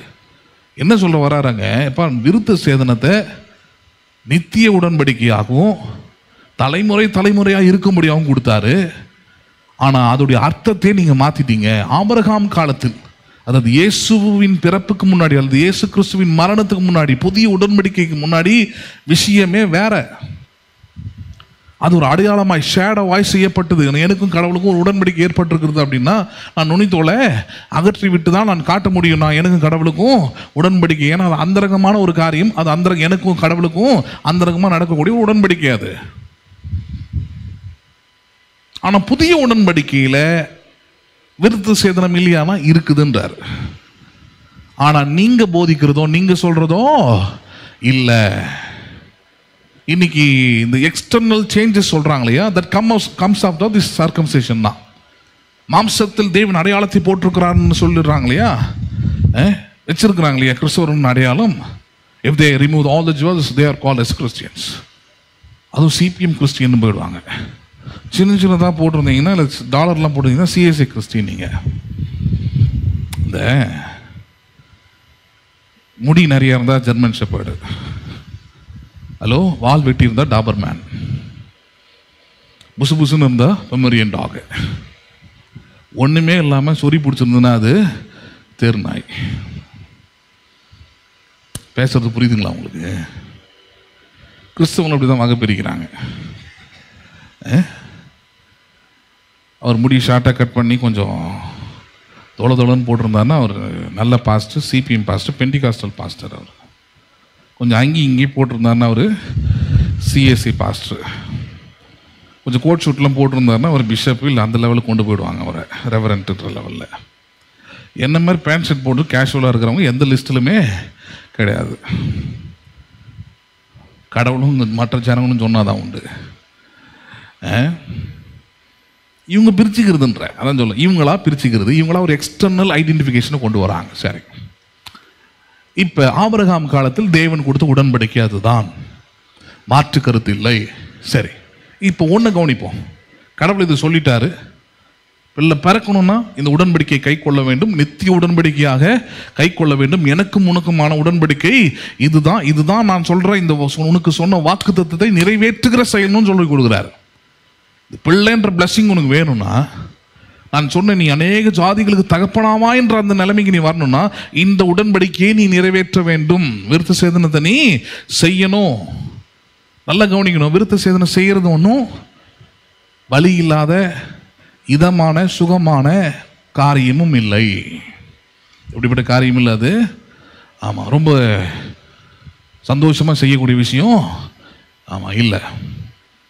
யாக்கோபின் காலத்தில் போய் ஒன்று படித்து பாருங்க. எதிரிகளை போயிட்டு விருத்த சேதனம் பண்ண சொல்லி அவங்கள அழிக்கிறதுக்கு ஒரு திட்டம் போடுறானுங்க யாக்கோபோட பிள்ளைங்க. மொத்த பேரும் விருத்த சேதனம் பண்ண விட்டு 3 நாள் அந்த வலியில் இருப்பானுங்க அப்படின்னு சொல்லிட்டு அந்த வலி இருக்கிற நேரத்தில் போய் கொண்டு போட்டுறானுங்க போயிட்டு. அப்படிப்பட்ட ஒரு கொடூரமான அல்லது அப்படிப்பட்ட ஒரு கொடுமையான ஒரு வலி நிறைந்த ஒரு வேலை தான் என்னது அது, சர்க்கம்சிஷன் அல்லது விருத்த சேதனம் சொல்லக்கூடிய இது காரியம். சரி, இது ஆபிரகாம் கிட்ட 99 வயசுல செய்ய சொல்றாரு. நல்லா கவனிக்கணும், 99 வயசுல செய்ய சொல்லும் போது ஆபிரகாமுடைய நிலை என்ன, அதான் கேள்வி. அங்க ஆபிரகாமுடைய நிலை என்னன்னா, அவனுடைய சரீரம் செத்து போனதுன்னு இருக்குது. எது செத்து போனது? அது ரொம்ப டீசெண்டாக பைபிள் வந்து அப்ரோச் பண்ணியிருக்குது நம்மளுக்காக, நம்ம கலாச்சாரத்துக்காக, நம்மளுடைய வீணா போன கலாச்சாரத்துக்காக, மூடி வைக்கிற கலாச்சாரத்துக்காக ரொம்ப டீசெண்டாக அதை சொல்லியிருக்குது. அவனுடைய சரீரம் செத்து போனது. ஆனால் சாரால் அப்படி சொல்ல முடியாது. ஸோ டைரக்டாகவே அடிக்குது, அவளுடைய கர்ப்பமும் செத்து போனது அப்படின்னு இருக்குது. அப்படின்னு அர்த்தம், she has no strength to bear a child. சாரால் குழந்தையை கருவை உருவாக்குவோ அல்லது கருவை சுமக்குவோ அவளுக்கு என்ன கிடையாது, ஆற்றல் இல்லாதவளாக இருக்கிறாள் அப்படின்னு சொல்லிடுச்சு. பிராங்கா டெவினா அடி வாங்க வேற. ஆனால் ஆபிரகாம் இன்னைக்கு வரல. ஆபிரகாமுக்கு எப்படி வருது, வேற மாதிரி சொல்லிடுது. அவனும் குழந்தைய பெற்று கொடுக்க முடியாதவன். இன்னைக்கு அதை வெளியே சொன்னால் ஒரு மாதிரி இருக்கும், ஆண்மையற்றவன் அப்படின்றாங்க இல்லையா, அதை தான் அங்கே சொல்றார். சரீரம் செத்தவன் அப்படின்றது என்ன, இனி அவனால் ஒரு குழந்தையை கொடுக்கறதுக்கு அவனுக்கு ஆற்றல் இல்லை. he has no strength. சரி, ஸ்ட்ரென்த்தே இல்லாத ஒரு ஆளுக்கு அந்த முக்கியமாக அந்த இடத்துல என்ன பண்ணு, உடன்படிக்கை பண்ணுன்னு வர சொல்றார். நம்ம ஊரில் ஒரு பழமொழி சொல்லுவாங்க, செத்து போன பாம்புக்கு இருக்கிற பால் ஊத்துறன்ட்டு. ஆபிரகாம் அப்படி தான் கேட்கணும், எல்லாம் முடிஞ்சு போச்சு ஆண்டவர், இப்போ வந்து உடன்படிக்கை பண்ணுங்கன்றீரு, அது விருத்த சேதனம் பண்ணுங்கன்றீரு, இது எவ்வளோ வழியாக இருக்கும் 99 வயசில், எனக்கு இதெல்லாம் தேவையா? எனக்கு நிறைய கிறிஸ்தவர்கள் பேசுகிற மாதிரி தான், வயசாகிடுச்சு, பரலோகத்துக்கு போனோம், இப்போ உட்காந்துக்கிட்டு ஆசீர்வாதம் செழிப்பு பெருக பண்ணுவேன், இதெல்லாம் எனக்கு நேற்றுங்க, எனக்கு அவர் வருகை வந்தாலும் போயிடுவேன், இல்லை கண்ணை மூடின்னு இருக்கும் போதே தேவ தூதர்கள் வந்து நினச்சிக்கிட்டு இருக்கிறாங்க சிலவங்களாம். எந்த படத்தில் பார்த்து தொலைச்சாங்கன்னு தெரில, அப்படியே 2 பக்கமும் அப்படியே கையை கோத்துக்கிட்டு அப்படியே மேலே போகிற மாதிரி. மேலெல்லாம் போக முடியாது, கவலைப்படாதீங்க, இங்கே தான் எங்கேயாவது வச்சுருப்பாங்க உங்களை. ஆண்டவர் வருகையப்போ தான் உங்களை கூட்டிகிட்டு போகிறத வித்தியாசம். அப்படி ஒரு கனவுல இருக்கிறாங்க. அதனால் ஆசீர்வாதத்தையோ நன்மையோ வாழ்வியோ நம்புறதே கிடையாது. ஏன்னா எல்லாம் முடிஞ்சு போச்சுங்க, இப்போ என்னத்துங்க அப்படின்லாம். ஆனால் இங்கே தான் கவனிக்கணும். அந்த இது ஏன் இவ்வளோ டீப்பாக எக்ஸ்பிளைன் பண்ணனா, how he obeyed and how he act of faith. Abraham எப்படி கீழ்ப்படிந்தான், ஆபிரகாம் எப்படி விசுவாசித்ததை செயல்படுத்தினான். இதான் முக்கியம். ஆசீர்வாதத்துக்கு ரொம்ப முக்கியமானது என்னது? விசுவாசிக்கிறதை செயல்படுத்துவது. எதை செயல்படுத்துவது? இப்போ என்ன பண்ணான்னு பாருங்க. 22. தேவன் ஆபிரகாமோடு பேசி முடித்த பின்பு அவர் அவனை விட்டு எழுந்தருளினார். அப்படின்னா அவனை விட்டு போயிட்டார். போயிட்டு பிறகு இப்போ பாருங்க 23. அப்பொழுது ஆபிரகாம் தன் குமாரனாக இஸ்மவேலையும் தன் வீட்டில் பிறந்த யாவரையும் தன் பணத்திற்கு கொண்ட அனைவரும் ஆகிய தன் வீட்டில் உள்ள ஆண் பிள்ளைகள் எல்லாரையும் சேர்த்து தேவன் தனக்கு சொன்னபடி, இந்த வார்த்தை நான் அண்டர்லைன் பண்ணீங்க, மனசில் வச்சுங்க, யார் சொன்னபடி விருத்த சேதனம்னா அதுதான். பவுல் தான் பின்காலத்தில் பேசுகிறேன், இப்போ அதை பார்க்க போகிறோம். விருத்த சேதனா வந்து எந்த நுனித்தோல் அகற்றுவதில்லை, அது வந்து ஒரு அடையாளமாக கொடுத்துட்டாரு. ஆனால் அது உண்மையான அர்த்தம் என்ன? தேவன் சொன்னதை கீழ்ப்படிந்து செய்வது, தேவன் சொன்னதை விசுவாசித்து கிரியை செய்வது. பேசுறது புரியுதுங்களா உங்களுக்கு? The principle to be blessed, ஆசீர்வாதத்தை பெறுவதற்கான பிரின்சிபல் என்ன? நான் எதை விசுவாசிக்கிறேனோ அதை நான் செய்ய வேண்டும். நான் செய்யாமல் நான் விசுவாசிக்கிறதை நான் பெற முடியாது. அப்போ ஆபிரகாம் அதை செஞ்சான் இருக்குது. அதை இங்கே பார்க்கணும். தேவன் சொன்னபடி, யார் சொன்னபடி? அது தேவன் தனக்கு சொன்னபடி அவர்கள் நுனித்தோளின் மாம்சத்தை அந்நாளில் தானே விருத்த சேதனம் பண்ணினான்.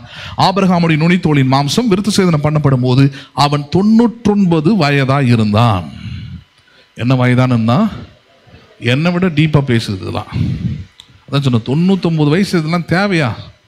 இவ்வளோ வலி வேதனையோடு நான் வந்து பிள்ளையை பெற்றுக்கணும். அநேக ஜாதிகளுக்கு தகப்பனாகணும், எனக்கு நான் தலையெழுத்து எப்படியே விட்டுருங்க என்ன. ஹலோ, அவன் அதை சொல்லவும் செய்கிறான், ஒன்றும் சொல்லாமல. இதுக்கு முன்னாடி இருக்கிற வசனம் நான் கட் பண்ணேன், டைம் ஆகிடும். அவன் என்ன சொல்லிடுறான்? இஸ்மவேல் ஏற்கனவே இருக்கிறான், அவனை ஒரு சந்ததி ஆக்கிடணுன்றான். அவன் ஆண்டவர் சொல்ல இல்லை, அவனையும் ஒரு சந்ததி ஆக்குறேன். ஆனால் நான் சொல்லி இருக்கிறது என்ன? நான் உனக்கு 75 வயசில் சொன்னது என்ன? ஹலோ, இன்னைக்கு உனக்கு வயசாயிருக்கலாம், இன்னைக்கு உன்னால் குழந்தை கொடுக்க முடியாத அளவுக்கு நிலைமை போயிருக்கலாம், உன் சூழ்நிலை எல்லாம் மாறி இருக்கலாம். பட் நான் சொன்னது ஒருபோதும் தரையில் விழுவது இல்லை. உன்னை வச்சு என் வார்த்தை இல்லை, என் வார்த்தையை வச்சு தான் உன் வாழ்க்கை. உன் சரீரமே செத்து போனதா இருந்தாலும் உயிர்ப்பிக்கக்கூடியது தேவனுடைய வார்த்தை. அதை விசுவாசி, அந்த உடன்படிக்கைக்குள்ளே உன்னை கொண்டு வா, அதை விசுவாசித்து செயல்படுத்து. நான் சொல்றேன், அப்படிதான் ஆபிரகாமுடைய சரீரத்தின் அந்த காரியம் உயிர்ப்பித்தது. தேவன் சொன்னதை கேட்டான். யார் சொன்னதை கேட்டான்? தேவன் சொன்னதை கேட்டு 99 வயசுல என்ன பண்ணான்? அவன் விருத்த சேதனம் பண்ணினான். 25. அவனுடைய குமாரன் இஸ்மவேலுடைய நுனித்தோளின் மாம்சம் விருத்த சேதனம் பண்ணப்படும் போது அவனுக்கு எத்தனை வயசு? 13 வயது. ஒரே நாளில் ஆபிரகாம் அவன் குமாரன் இஸ்மவேலும் விருத்த சேதனம் பண்ணப்பட்டார்கள். வீட்டிலே பிறந்தவர்களும் அந்நியரிடத்தில் பணத்தில் கொல்லப்பட்டவர்களும் ஆகி அவன் வீட்டு மனுஷர் எல்லாரும் அவனோடு கூட விருத்த சேதனம் பண்ணப்பட்டார்கள். ஒரே ஒரு பாயிண்ட் தாங்க, ஆபிரகாம பண்ண சொன்னாரு. சரி, அவனுடைய சந்ததி, அவனுடைய உடன்படிக்கை, அதெல்லாம் இது என்னது? வீட்டில் இருக்கிறவங்க எல்லாருமே அதை யோசிச்சு பார்க்கணும்ல. யாருமே வீட்டில் பணத்துக்காக வேலைக்காரர்கள் அல்லது பணத்துக்காக அடிமைகளாக கொண்டு வந்தவர்கள் கூட, ஏன்னா அவங்களும் இவங்களுக்கு தான் சொந்தக்காரங்க, உரிமையாளர்கள். அதனால் அவர்களும் என்ன செய்ய வேண்டும்? சிம்பிளாக சொல்லணும்னா வீட்டில் இருக்கிற ஒவ்வொருத்தரும் அப்படி தான் இருக்கணும்ன்றார். உடன்படிக்கை செய்தவனாக இருக்கணும், விருத்த சேதனம் செஞ்சவனாக இருக்கணும்ன்றார். சரி, இன்னைக்கு இது புதிய உடன்படிக்கையோடு எப்படி ஒப்பிட்டு பார்ப்பது? புதிய உடன்படிக்கையோடு இது அப்படி கனெக்ட் பண்ணி பார்க்கறது. அதான் சொன்ன, புதிய உடன்படிக்கையில் விருத்த சேதனம் இல்லையாமா? ஆமாம், இதே விருத்த சேதனத்தை தான் புதிய உடன்படிக்கையின் கிறிஸ்துவலாக இருக்கிறோம், நமக்கும் தேவன் கொடுத்துருக்கிறாரு. ஆனால் என்னால் சொல்ல முடியும், 99% கிறிஸ்தவர்கள் விருத்த சேதனம் செய்யப்படவில்லை. இது செய்யல அவங்க இன்னைக்கு வரைக்கும். என்ன விருத்த சேதனம்? அதான் கேள்வி. மற்ற விருத்த சேதனம்லாம் பண்ணிட்டாங்க, ஆண்டவருக்காங்க நகையை கட்டிட்டாங்க, எக்ஸ்டர்னல் அடையாளத்தை கொண்டு வந்துட்டாங்க. ஆனால் புதிய உடன்படிக்கையின் விருத்த சேதனம் என்ன தெரியுமா? பவுல் அதை போதிக்கிறார். முதல்ல அதை எடுத்து படிக்கலாம் பாருங்க. முதல்ல அப்போஸ்தலர் 7 இருக்குது. முதல்ல அதை கொஞ்சம் கவனிப்போம். பேதுரு அதை சொல்கிறாரு. அதுக்கப்புறம் அப்போ ரோமரில் வருவோம். அப்போஸ்தலர் 7 அதிகாரம் பாருங்கள். Acts chapter 7 verse 51. அப்போஸ்தலர் 7:51 பாருங்கள். வணங்கா கழுத்துள்ளவர்களே, இருதயத்திலும் செவிகளிலும் விருத்த சேதனம் பெறாதவர்களே.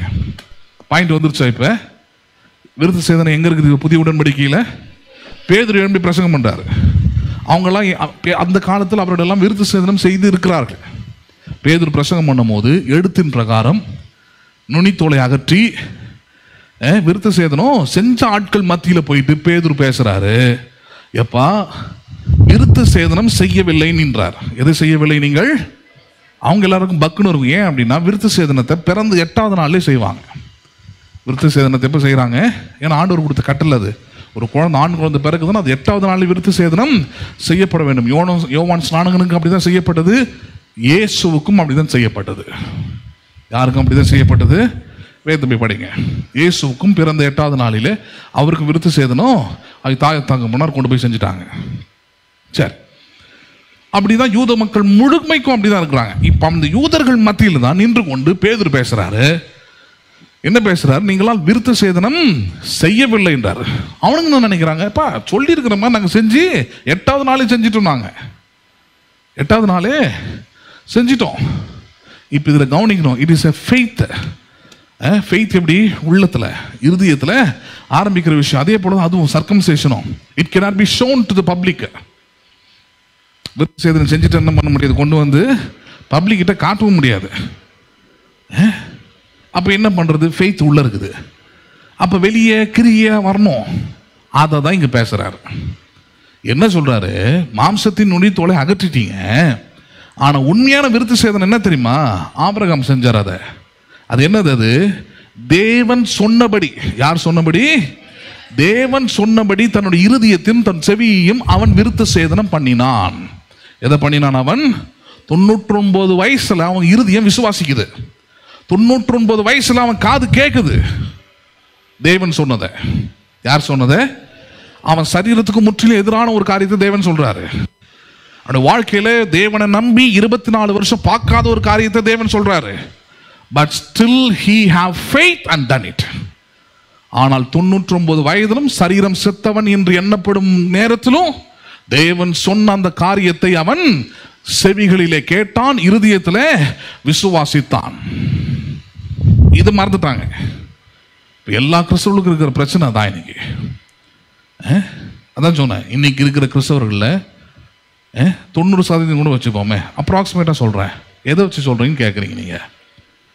இன்றைக்கி நான் சொல்கிறேன், பாடலில் இருக்கிற பாடலில் அல்லது பாடும்போது அல்லது பாடல் ஆராதனை எப்போ இருக்கிற அந்த உற்சாகமும் தெம்பும் பாருங்க எங்கே எப்போ இருக்கிறது இல்லை. நல்லதுன்னு சொல்லுவோம், எப்போ இருக்கிறது இல்லை. பிரசங்க நேரத்தில் இருப்பது இல்லை. நான் சொல்கிறது பிரசங்கனாலே எல்லாருமே கேட்டு தான் ஆகணும்னு அவசியம் கிடையாது. ஏன்னா சில பிரசங்கத்தெல்லாம் கேட்கவே முடியாது, ஆனால் கேட்குறாங்க. அதெல்லாம் கூட ஆர்வமாக கேட்குறாங்க, வேறு வழி இல்லை. ஏன்னா அது உலக பிரகாரமாக இருக்குது, அது ஒரு ஜங்கு, அது கேட்டுக்கிறாங்க. ஆனால் சில நேரத்தில் அந்த பிரசங்கத்தை கேட்க முடியல.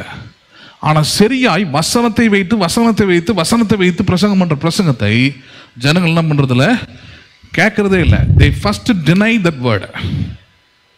முதல்ல எதை டினை பண்ணுவாங்க? அவங்க அந்த வசனத்தை போதிக்கிற பிரசங்கத்தை தான் முதல்ல டினை பண்ணுவார்கள். இது எனக்கு இல்லை, பவுலுக்கு இல்லை, பேதுருவுக்கு இல்லை, இயேசுவுக்கே அதான் நடந்தது. யாருக்கு நடந்தது? இயேசுவுக்கே அதான் நடந்தது. இயேசு பிரசங்கம் பண்ணிக்கிட்டே இருக்கிறாரு, முழு கூட்டமும் போயிடுச்சு எழுந்து. ஒருத்தர் 2 பேர்லாம் இல்லை, வந்திருந்த அத்தனை பேரும் போயிட்டான். போயிட்டு பிறகுதான் சீஷர்களை பார்த்து கேட்குறாரு, என்னப்பா அப்படின்ட்டு. அப்போ சீஷரில் சொல்கிறாங்க, நீ சொல்கிறதெல்லாம் அவங்களுக்கு புரியாத ஒரு கடினமான உபதேசமாக இருக்குது. நீ பேசுறது கட்டுக்கதையாக இல்லை, அதான் பாயிண்ட்டு. கடினமான உபதேசம்னா நீங்கள் வேறையாக இருக்குது, அதனால தான் அந்த வார்த்தையை பயன்படுத்தலை. கடுமையான உபதேசம் நனவு உபதேசம் பண்ணிக்கிட்டு இருக்கிறாங்க. விசுவாசிகளை மிரட்டிக்கிட்டு உருட்டிக்கிட்டு, அதெல்லாம் கடுமையான உபதேசம் இல்லை. அது எல்லாருமே பண்ண முடியாது. ஹலோ, எல்லா மதத்துலையும் செய்ய முடியும். ஒழுங்கா நீ இல்லைன்னா சாமி உன் கண்ணை குத்தி நோண்டி எடுத்துரும். அது தானே நீ கடுமையான உபதேசம் பண்ணிக்கிட்டு இருக்கிற சபையில். விசுவாசியே நீ ஒழுங்கா இல்லை, அவ்வளோதான் கர்த்தர் உன்னை அப்படின்னா அது எல்லாம் தான் பண்ணுறான். அது கடுமையான உபதேசமும் கிடையாது, பிரசங்கமும் கிடையாது. கடுமையான உபதேசம்னா என்னது? பவுல் சொல்லி கொடுக்குற, போய் படிங்க தீமோத்தேயுல. என்ன உபதேசம்? சத்தியத்தை சத்தியமா சொல்லிக்கிட்டு போய்கிட்டே இருந்தார். எதுவா சொல்லு? சத்தியத்தோடு கட்டுக்கதையை கலந்துடாத, சத்தியத்தோடு உன்னுடைய எமோஷனை கலந்துடாத, சத்தியத்தோடு ஜனங்கள் எதை விரும்புவாங்கன்றத மிக்ஸ் பண்ணிடாத. Just speak the truth as truth. சத்தியத்தை அப்படியே சொல்றார், சத்தியத்தை விட்டு செவி விலகி கட்டுக்கதைகளுக்கு செவி கொடுக்கும் காலம் வரும், நீயோ தேவனுடைய மனுஷனே என்றார். இதெல்லாம் பார்த்து அவன் கட்டுக்கதை தான் கேட்குறான். நீ கட்டுக்கதையை பேச ஆரம்பிச்சிடாத. நீ அப்படி கட்டுக்கதையை பேசினா நம்ம சபை கூட இப்போ ஒரே அடியில் திடீர்னு வளர்ந்துடும். மனுஷங்க உணர்ச்சி வசப்படுத்தக்கூடிய அல்லது உணர்ச்சி வசப்படுத்துகிற ஆராதனை நடத்தினா இன்னும் ஜனங்கள் எக்கச்சக்கமாக இருப்பாங்க. எனக்கு ரொம்ப ஆதாயமாக இருக்கும். நான் பொருளாதாரத்துலேயும் மற்ற எந்த விதத்துலேயும் அவமானப்பட வேண்டிய அசிங்கப்பட வேண்டிய அவசியம் எனக்கு இருக்காது. பேசுறது புரியுதுங்களா உங்களுக்கு? ஆனால் 2 பேர் வந்தாலும், ஒருத்தர் வந்தாலும், 10 பேர் வந்தாலும், என் மனைவியை கூட ஒரு 3 வாரத்துக்கு முன்னாடி ஒரு அம்மா, அவங்களோட வேலை செய்கிற ஒரு அம்மா கேட்குது, இன்னும் உங்கள் சர்ச்சில் இங்கே ஸ்டேட்டஸில் போட்டிருந்தேன், அதில் பார்த்தேன் உங்கள் வீட்டுக்கார் பிரசங்கம் பண்ணுறாரு, ஒரு 2 பேர் தான் உட்காந்துருக்குறாங்க அப்படின்னு சொல்லி எல்லாருக்கும் முன்னாடி ஏளனமாக சொல்லி சிரிச்சிருக்குது அந்த அம்மா. அதனால தான் ஊழியத்தில் கூட இருக்கணும்னா எல்லாராலையும் கூட இதெல்லாம் கேட்டுட்டு ஒரு பொண்ணு என் கூட குடும்பம் நடத்துகிறா, என் கூட வாழறா, என்னை மதிக்கிறான்னா பேசுறது புரியுதுங்களா உங்களுக்கு? Only she can. ஆரோனை போல் அழைக்கப்பட்டாலே ஒழிய கனமான ஊழியத்தை யாரும் செய்ய முடியாது. ஆசைப்படலாம், இருக்கலாம், எல்லாம் ரைட். அவளை நான் செலக்ட் பண்ணதை தான். என் சபையில் 500 பேர் விசுவாசி இருக்கிறா, எனக்கு கோடி கோடியாக வருமானம் வருது, இல்லை லட்சமாக வருது, இல்லை 1000 வருதுன்னா கூட பண்ணலாம். But not like that. அவளுக்கு ஒன்று தெரியும், கடவுள் வார்த்தையை பேசுவார், அவ்வளோதான். நான் நல்லவன்றதுக்காக எனக்கு கல்யாணம் பண்ணல. She nose about me very well. புரியுதுங்களா இல்லையா? நான் எவ்வளோ கோவப்படுவேன்னு தெரியும், எப்படி அடிப்பேன்னு தெரியும். She nose everything. அதனால் இவர் ரொம்ப நல்லவர் நினச்சி கல்யாணம் பண்ணேன். அப்படி கல்யாணம் பண்ணியிருந்தால் தான் நான் பக்குன்னு இருக்கும், நான் அதை காப்பாற்றி ஆகணும். ஆனால் she nose very well about me. இவர் நல்லவர் இல்லை. நல்லவர் அப்படின்னு அர்த்தம் நான் அவளுக்கே போதிச்சிருக்கு. நல்லவர் வேணும்னா பரலோகத்தில் இருக்கிற யாரையாவது என்ன பண்ணிக்கோ, கல்யாணம் பண்ணிக்க வேண்டியதான். தெய்வன் ஒருவரை தவிர நல்லவன் இல்லை. நல்ல மாப்பிள்ளையை பார்த்து சொல்லுங்கன்னு கேட்டால் அவங்களுக்கு அதான் சொல்லணும். சீக்கிரமாக அடக்காரதை நடத்தி முடிச்சு அங்கே போய் என்ன பண்ணுங்க, ஆட்டுக்குட்டியானவரின் கல்யாணத்தில் பங்கு பெறுங்கள். இங்கே கல்யாணம் பண்ணோன்னா விசுவாசிக்கிற பையனை கேளுங்க, கடவுள் வார்த்தையை கேட்குற பையனை கேளுங்க, செவிகளிலும் இருதயத்திலும் விருத்த சேதனம் பண்ணப்பட்டவனை கேளுங்க. பேசுறது புரியுதுங்களா உங்களுக்கு? ஸோ இதுதான் பாயிண்ட். எக்ஸ்டர்னல் விருத்த சேதனத்தை பற்றி பேசுறதா பைபிள்? ஆபிரகாம் அதுதான் செஞ்சார், அதனால தான் ஆசீர்வாதம் வந்துச்சுன்னா இல்லை. ஆபிரகாம் blessed by the principle of circumcision, மாற்றுக்கிறதே கிடையாது. தேவன் சொன்ன விருத்த சேதனத்தினால்தான் ஆபிரகாம் பிள்ளையை பெற்றான், ஆசீர்வதிக்கப்பட்டான். ஏன்னா இந்த 99 வயதுல தான் அவனுக்கு குழந்தை உருவாகுது அவனுக்கு, இதுக்கப்புறம் தான். ஆனால் பாயிண்ட் அங்கே என்ன? நுனித்தோலை அகற்றுவதை பற்றி பேசுகிறாரா? இல்லை. அவர் என்ன சொல்ல வர்றாரு? ஒரு மனுஷனுடைய மனமும் உள்ளமும் மாறுவதற்கு செவியும் அவனுடைய இருதயமும் ரொம்ப முக்கியமானது. எதுக்கு? கடவுளுடைய வார்த்தையை கேட்கறது. நீங்கள் ஃபாரின் சர்ச்சஸ்லாம் போனீங்கன்னா காது கேட்காதவங்களுக்கு தனியாக ஒரு இது வச்சுருக்குறாங்க, ரோவே இருக்குது அவங்களுக்கு. அங்கே ஒருத்தர் பார்த்தீங்கன்னா அவங்களுக்குன்னு ஒரு சைன் இருக்கு இல்லையா, டெஃப் சைன்றாங்க, அது என்ன ஒரு நேம் அதுக்கு. அந்த டெஃப் லாங்குவேஜை வந்து பேசுகிறாங்க. பாஸ்ட் பிரசங்கம் பண்ண அது காது கேளாதவர்களுக்கு செய்கைகளின் மூலமாக, ஆக்ஷன்ஸின் மூலமாக அவங்க உள்ளத்தில் என்ன பண்ணுறாங்க, அந்த வார்த்தையை பதிய வைக்கிறாங்க. பேசுறது புரியுதுங்களா உங்களுக்கு? அப்போ சர்க்கம்சேஷன் என்னன்றதை அவர் கொண்டு வராரு, பப்ளிக்காக பேசுறாரு. சர்க்கம்சேஷன் பண்ண ஆளுங்கிட்ட போய் சொல்றாரு, செவிகளிலும் இருதயத்திலும் விருத்த சேதனம் பண்ணப்படாதவர்களே. அப்போதான் உங்களுக்கு ஏற்படுது எப்பா உண்மையான கிறிஸ்துவ வாழ்க்கைன்னா என்ன, உண்மையாக கடவுளுக்குள் உடன்படிக்கை பண்ணப்பட்ட வாழ்க்கை என்ன. முதலாவது என் செவியும் என் இருதயமும் என்ன பண்ணப்பட்டிருக்க வேண்டும், விருத்த சேதனம் செய்யப்பட்டிருக்க வேண்டும். எப்படி செய்யறது? பாவத்தில் பிறந்து பாவத்துக்கு வாழ்க்கை வாழும் போது, if you are living in this world, எப்படி வருவோம், இந்த உலகத்தில் வாழும்பொழுது நம்முடைய செவி இயல்பா எதை கேட்கும்? இயல்பா இப்படி சொல்லுவோமே, யாரோ உங்களுக்கு நல்ல அட்வைஸ் கொடுத்துக்கிட்டு இருக்காங்கன்னு வச்சுப்போமே, நல்ல அட்வைஸ், நல்ல நல்ல வார்த்தைகள் உங்களுக்கு யாரும் சொல்லிக்கிட்டே இருக்கிறாங்க. காது என்ன பண்ணாது, 2 நிமிஷத்துக்கு மேலே ஒர்க் ஆகாது. வெளியே ஒருத்தன் கெட்ட கெட்ட வார்த்தையை பேசி சண்டை போட்டுக்கிட்டு இருப்பான்னு வச்சுப்போமே, இப்போ கை கால் எல்லாம் என்ன பண்ணுது, இப்போ துடிக்குது. எழுந்து போயிட்டு பார்க்கணும். ஹலோ, அன்றைக்கி ஒரு பையனை கூப்பிட்டு வந்தாங்க. கூப்பிட்டு வந்து ஒரு அம்மாவும் உங்கள் பையனும் வந்தாங்க. இது மாதிரி இவனுக்கு கொஞ்சம் ப்ரேயர் பண்ணுங்கள், சொல்லுங்கள், ஒழுங்காக படிக்கலை ஒழுங்காக. சரி உட்கார வச்சு வாலி பசங்களை என்னத்தை சொல்கிறது அவனுங்களுக்கு, தானாக திருந்துவான்னு. சரி அவங்க வந்தவங்களுக்கு ஏதோ ஒரு சமாதானத்தை உண்டாங்க. சரி உட்காந்து, தம்பி இப்படிலாம் செய்கிறேன், இப்படிலாம் லைஃப் ஸ்டைலை மாற்றிக்கிட்டா, இப்படிலாம் லைஃப் இருக்குது பேசிக்கிட்டே இருக்கும்போது அங்கே ஒரு ஃபியூனரல் போகுது மேலே சத்தத்தோட. அது எங்கே ஆரம்பிச்சதோ பாருங்கள், அதிலிருந்து அவன் 2 நிமிஷத்துக்கு ஒரு வாட்டி திரும்பி பார்த்துட்டே இருந்தான். சவுண்டு ஏற ஏற ஏற ஏற ஏற நான் சொல்கிறது ஒன்றுமே அவன் காதில் ஏறவே இல்லை. கால் துடிக்குது, எழுந்து போய் பார்க்கணும். அதை நானே சொன்னேன், தம்பி இங்கேருந்து பார்த்தா தெரியாதா, வீடு எல்லாம் மறைச்சிக்கிட்டு இருக்குது, செத்து போன நான் இங்கே ஒருத்தன் உயிரோடு உக்காந்துட்டு உனக்கு நேரம் கொடுத்து பேசிக்கிட்டு இருக்கிறேன். என் பேச்சும் காதுக்குள்ள என்ன பண்ண மாட்டேன்னுது, போக மாட்டேன்னுது. யாருக்கோ ஏதோ அடிக்கிறான், அது படுத்துக்கிட்டு இருக்கிற ஆளுக்கே கேட்காது. உனக்கு சம்மந்தமே இல்லை, உன் காது என்ன பண்ணுது, இப்போ அதை தான் கேட்கணும்னு பார்க்குது. ஒன்றுத்துக்கு பிரயோஜனம் இல்லாத விஷயத்தை தான் கேட்கணும்னு அந்த காது அப்படி இருக்குது. ஹியர்ஸ் பேசுறது புரியுதுங்களா உங்களுக்கு? உள்ளமும் அதே போல தான். உள்ளத்தை எடுத்துக்கிட்டிங்கனாலும் அதே போல தான். நல்ல காரியத்தை உள்ளத்தை சூஸ் பண்ண சொல்லுங்களேன், it will never choose the right thing. நல்ல காரியத்தை உள்ள என்ன பண்ணாது, சூஸ் பண்ணவே பண்ணாது. இப்படி சொல்லுவோமே, இந்த மாதிரி நல்லா படிங்க, படித்து இந்த வேலை கிடைக்கும் உங்களுக்கு, இந்த வேலை கிடச்சி மாதம் உங்களுக்கு 50,000 இல்லை 1,00,000 சம்பளம் கிடைக்கும் அப்படின்னு சொல்லுங்களேன். இதை உள்ள என்ன பண்ணாது, அக்செப்டே பண்ணாது, நம்பவும் நம்பாது. ஆனால் அதே 1,00,000 ரூபாய் பணம் மாதம் மாதம் நீங்கள் என்ன பண்ணுங்கள், ஆமாம் இவ்வளோ போடுங்க உங்களுக்கு 1,00,000 ரூபாய் பணம் வரும்னு சொன்னோடனே உள்ள என்ன பண்ணுது, அதை அடுத்த செகண்டே நம்புது. அது இதை தான் நுனித்தோல்னு சொன்னார். இதுக்கு பேர் தான் என்னது, இந்த செவிகளிலும் இருதயத்தின் மேலும் இந்த பாவத்தின் நுனித்தோல் மூடி இருக்குது. இதை அகற்றிட்டீங்கன்னா அதுதான் என்ன பண்ணும், சத்தியத்தை கேட்கும். அதுதான் என்ன பண்ணும், சத்தியத்தை. அதனால தான் இன்னைக்கு பிரசங்கத்தை கேட்காத ஆளுங்க மேலே எனக்கு கவலையும் கிடையாது, கோபமும் கிடையாது எனக்கு. ஹலோ, பேசுறது புரியுதுங்களா உங்களுக்கு? நான் பிரசங்கம் பண்ணும்போது வந்து நிறைய பேர் படுத்து தூங்குவாங்க, சிலவங்க எதாவது யோசிச்சுக்கிட்டு இருப்பாங்க. இப்போ என் டைமில் வந்து ஃபேஸ்புக்கில் நோண்ட முடியல. காலேஜ்கிட்ட சொல்லியிருக்கேன், இன்னும் 4-5 கேமரா வாங்கி வச்சு, அவன் என்ன கோவத்தில் இருந்தான்னு தெரில, 2 வாரத்துக்கு முன்னாடி அவன் தங்கச்சி மேலே அவன் தூங்குறத க்ளோஸ்அப்பில் வச்சு போட்டு விட்டான் லைவில்.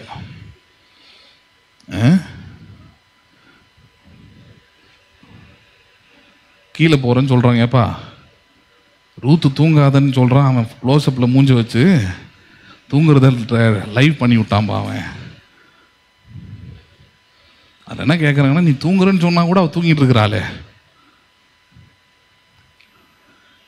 அந்த அளவுக்கு நைட் டியூட்டி பார்க்குறா. பாவம் என்ன பண்ணுறது, +2 படிக்கிறா, நைட்டெல்லாம் மூச்சா தான் என்ன பண்ண முடியும், சர்ச்சில் வந்து தூங்க முடியும். அண்ணன் தானே என்ன பண்ணிவிடுவார். ஆனால் எங்கள் அப்பா வரும்போது அதே ஆளுங்களை தான் பார்க்குறேன். அவர் வந்து இங்கே நின்ன உடனே 3 பேரும் ஆட்டோமேட்டிக்காக முழங்கால் யாவும் ஆட்டோமேட்டிக்காக முடங்குது. அவர் மூட்டி போடுங்கன்னு சொல்கிறது இல்லை. என்ன ஆக்டிங்கு, பேசுறது புரியுதுங்களா உங்களுக்கு? லடாக் போயிட்டு 2 வாரம் கழித்து சர்ச்சுக்கு வரேன். 10 மணிக்கு 11 மணிக்கு வர ஆள்லாம் 8:15 உட்காந்துருக்குறாங்க. சரி நான் வந்துட்டேன். வந்துட்டு பிறகு பார்த்தா இப்போ அதே 10:11 மணிக்கு தான். அவர் இருக்கும்போது கரெக்டாக 8:15 8:30. இந்த மாதிரியான ஆக்டிங்கை தான் நான் பார்க்க விரும்பலைன்றேன். எனக்கு பொய் வேணாம். ஹலோ, பேசுறது புரியுதுங்களா உங்களுக்கு? பொய்யாய் தோன்றுகிற காணல் நீர் என் தாகத்தை தீர்க்காது, மெய்யான ஜீவ தண்ணீர் என் தாகத்தை தீர்க்கும். அதனால மெய்யா இருக்கிறது நல்லது. தூங்குறவர்கள் தூங்குங்கள், மற்ற விஷயத்தை யோசிக்கிறவங்க யோசிங்க. ஏன் கோவம் வரலாம் எனக்கு ஒன்று தெரியும், செவிகளிலும் இருதயத்திலும் விருத்த சேதனை செஞ்சீங்கன்னா உங்கள் காது கேட்க வேண்டியதை கேட்கும், உங்கள் இருதயம் விசுவாசிக்க வேண்டியதை வைக்க வேண்டியதை வைக்கும். இல்லைன்னா நீங்கள் யூதர்களாக இருக்கலாம், விருத்த சேதனம் செஞ்சுருக்கலாம், ஞானஸ்நானம் எடுத்திருக்கலாம், பைபிள் படிக்கலாம், ஜெபிக்கலாம், பக்திக்குரிய அனைத்து எக்ஸ்டர்னல் வேலையும் செய்யலாம், நுனித்தோலை அகற்றியிருக்கலாம். ஆனால் செவியும் உள்ளமும் என்ன பண்ணவில்லை, இன்னும் விருத்த சேதனம் செய்யலைன்னா கோபம் தான் வரும். என்னதான் வரும் சொன்னலையே, 2 வாரத்துக்கு முன்னாடி லேட்டாக முடிச்சுட்டேன், ரொம்ப நாள் கழிச்சு லேட்டாக முடித்தேன். ஏன்னா ரொம்ப நாள் ஒரு சப்ஜெக்ட் போகுது, சரி சீக்கிரமாக முடிப்போம், வருஷ கடைசி அப்படின்னு. வயசானவங்க கூட அமைதியாக உட்காந்துருந்தாங்க. எனக்கு அதெல்லாம் கூட ஆச்சரியம் இல்லை. எனக்கு வயசானவங்க, சுகர் வந்தவங்க எல்லாருமே உட்காந்துருந்தாங்க. ஆனால் நல்லா இருக்கிற ஆளுங்களுக்கு தான் அவ்வளோ கோவம் வந்துச்சு. பார்த்தீங்கன்னா அன்றைக்கி நல்லா இருக்கிற ஆளுங்களுக்கு தான் என்ன பண்ணுது, அவ்வளவு கோவம் வருது. அதில் ஒரு அம்மா என் ஒய்ஃப்கிட்ட கேட்டிருக்கிறாங்க, உங்களுக்கு என்ன, நீங்கள் சிக்கன் குழம்பு செஞ்சிட்டீங்க, சிக்கன் பிரியாணி செஞ்சிட்டீங்க, போன உடனே உட்காந்து சாப்பிட போகிறீங்க, நாங்கள் இனிமேல் தான் போய் செய்யணும், வாங்க நீங்களும் எங்களோட சேர்ந்து என்ன பண்ணுங்க, சாப்பிட்டு போவோம். அவன் நிறைய தான் செய்வான். பேசுறது புரியுதுங்களா இல்லையா? ஒரு வேளை சாப்பிடலன்னா என்ன, இல்லை ஒரு மணி நேரம் தள்ளி சாப்பிட்றதுனால என்ன, பேசுறது புரியுது.